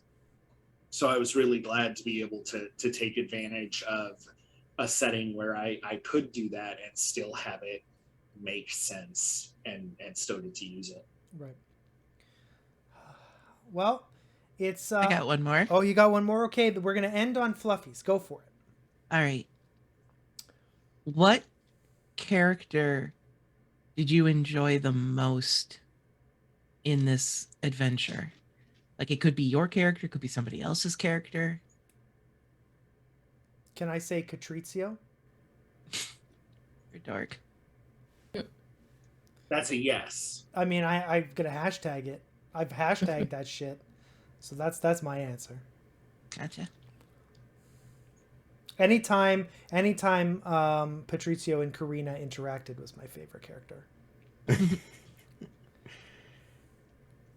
I was really impressed with how all of the characters interacted and had different dynamics and different ways to deal with each other, despite, realistically all being tossed together in extraordinary circumstances, and all of them were able to at least get that sort of notion of, okay, well, this is not where we want it to be. This is not how I envisioned spending my Saturday, but here we are, and we're going to make the most of it, sort of a feeling that was really neat to see all of the characters have those interactions back and forth for it.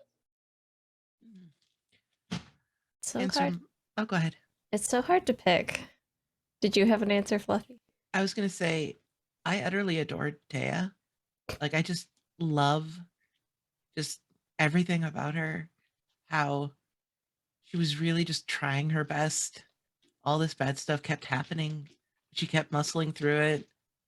Like, I know you were joking about being a 10-page backstory person, but it really showed in the character, and it kind of devastates me that I won't get to play with you again. The finale's not set right.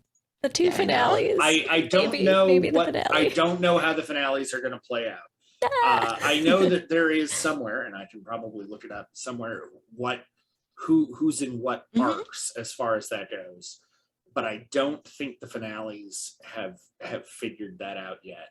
And I don't know, like as a DM, I'm sitting here going, well who do I want in the finale? And I'm like, well, all of the above. And admittedly, there's a part of me that wants to pitch to Gary, what we need is 10 players Oh, God. once Oh my god. for the finale.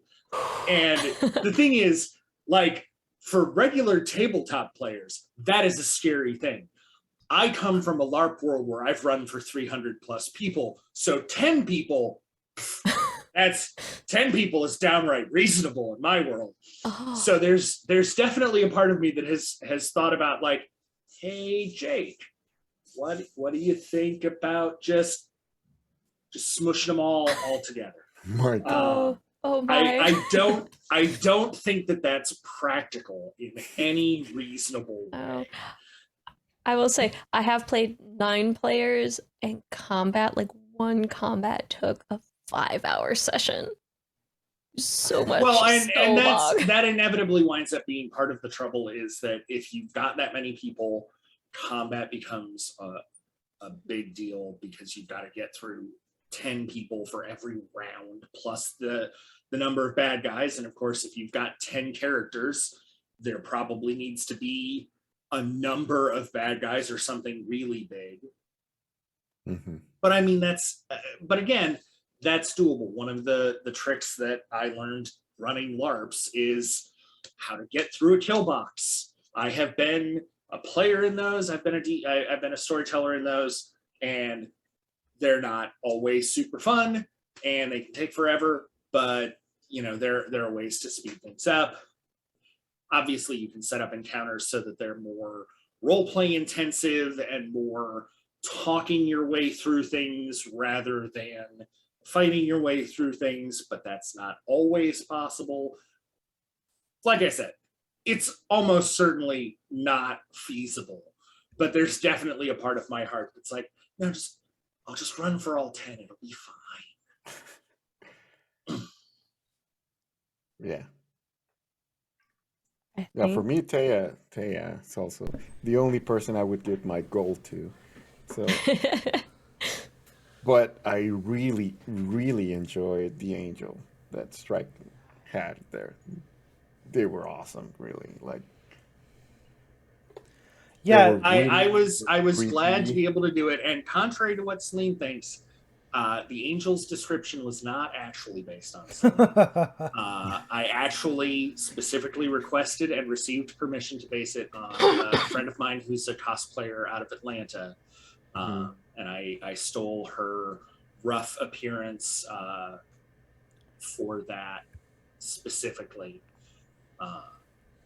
But I do have a habit, and obviously Robo knows this, of casting major NPCs with actual people, because then I don't have to think about what the NPC does. I just ask somebody else and they do the work for me. And it really helps, especially when you're talking about big bads and that sort of thing, especially for longer running campaigns. It's really nice to be able to have other brains and be able to give that person, hey, here's all the information your character would have, not all the information I have as the DM. What do you think the bad guy would do with that? And I've always found that makes it, in my mind at least, it makes it a little more fair, because the players aren't necessarily going against somebody who not only knows all of what's going on in character, but also all of the out of character stuff as well. Oh, okay. Yeah, that's yeah.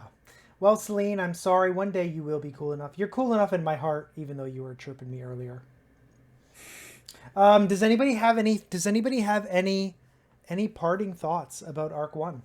Why don't we do it this way? Why don't we go around and we will start with Strike, so Fluffy doesn't get mad at me.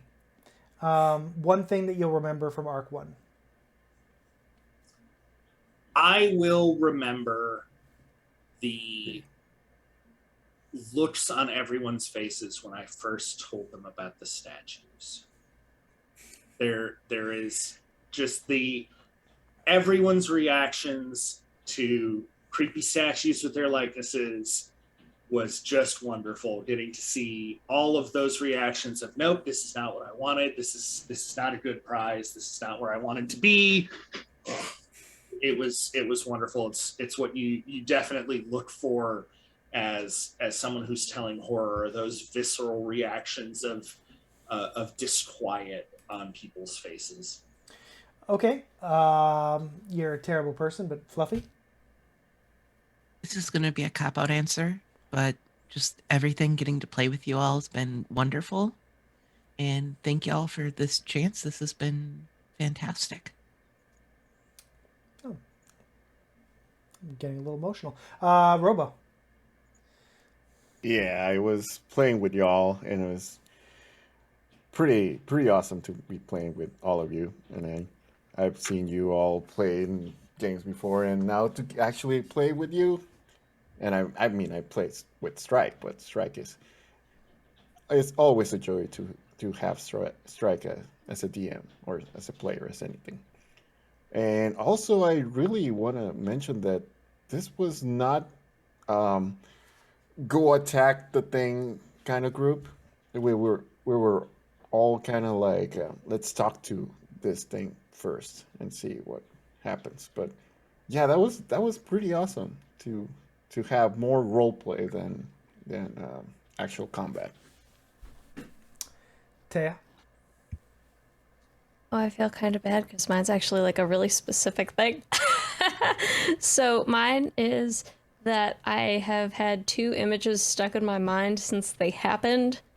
One of them was the doctor going his whole body, almost the whole body, into the mirror and complaining the entire time. And then Karina just being like, I'm just gonna stick my head in this blood bag, and blinking around in the blood, just like, oh, look, there's something I want, I'll grab that. Oh, there's something I want, I'll grab that too. And I'm always going to think about those two things. The fact that they happened in the same campaign, not very far apart, and just the radical difference in what was going on there. Yeah, there's a lot of memorable things that happened for me. I, seeing Patrizio power up for the first time was pretty cool, and describing those dragon powers. Oh, I'm gonna punch you with the cold fist. No, fire fist. Doing both. I thought that was pretty neat, and yeah, I think everybody's characters really and the interaction between them was what I really liked. Like Strike said, everybody seemed to have a pretty different relationship, except the doctor. He hated everyone, so it worked out okay. On that note, thank you all for joining us on this adventure. We appreciate you. Even if you weren't in chat and active, you're just watching us. We appreciate it. Thanks to everybody who donated subs and bits. That is all. Any subs or bits that are contributed during Dreadful Tales are all going to the cast at the end of the run. So it is going to be divided amongst all the players. So we're so grateful for that support. And just to be clear, the show is on fortnerd.com from now on. So please do update your bookmarks. We will be here. I say we, but the show will be here 8:30 Tuesday. And if you follow me and everybody at fortnerd.com over the next few days, I will be revealing the other members of the Arc 2 cast. So please do check it out. Thank you all for watching, and we'll see you in the mists.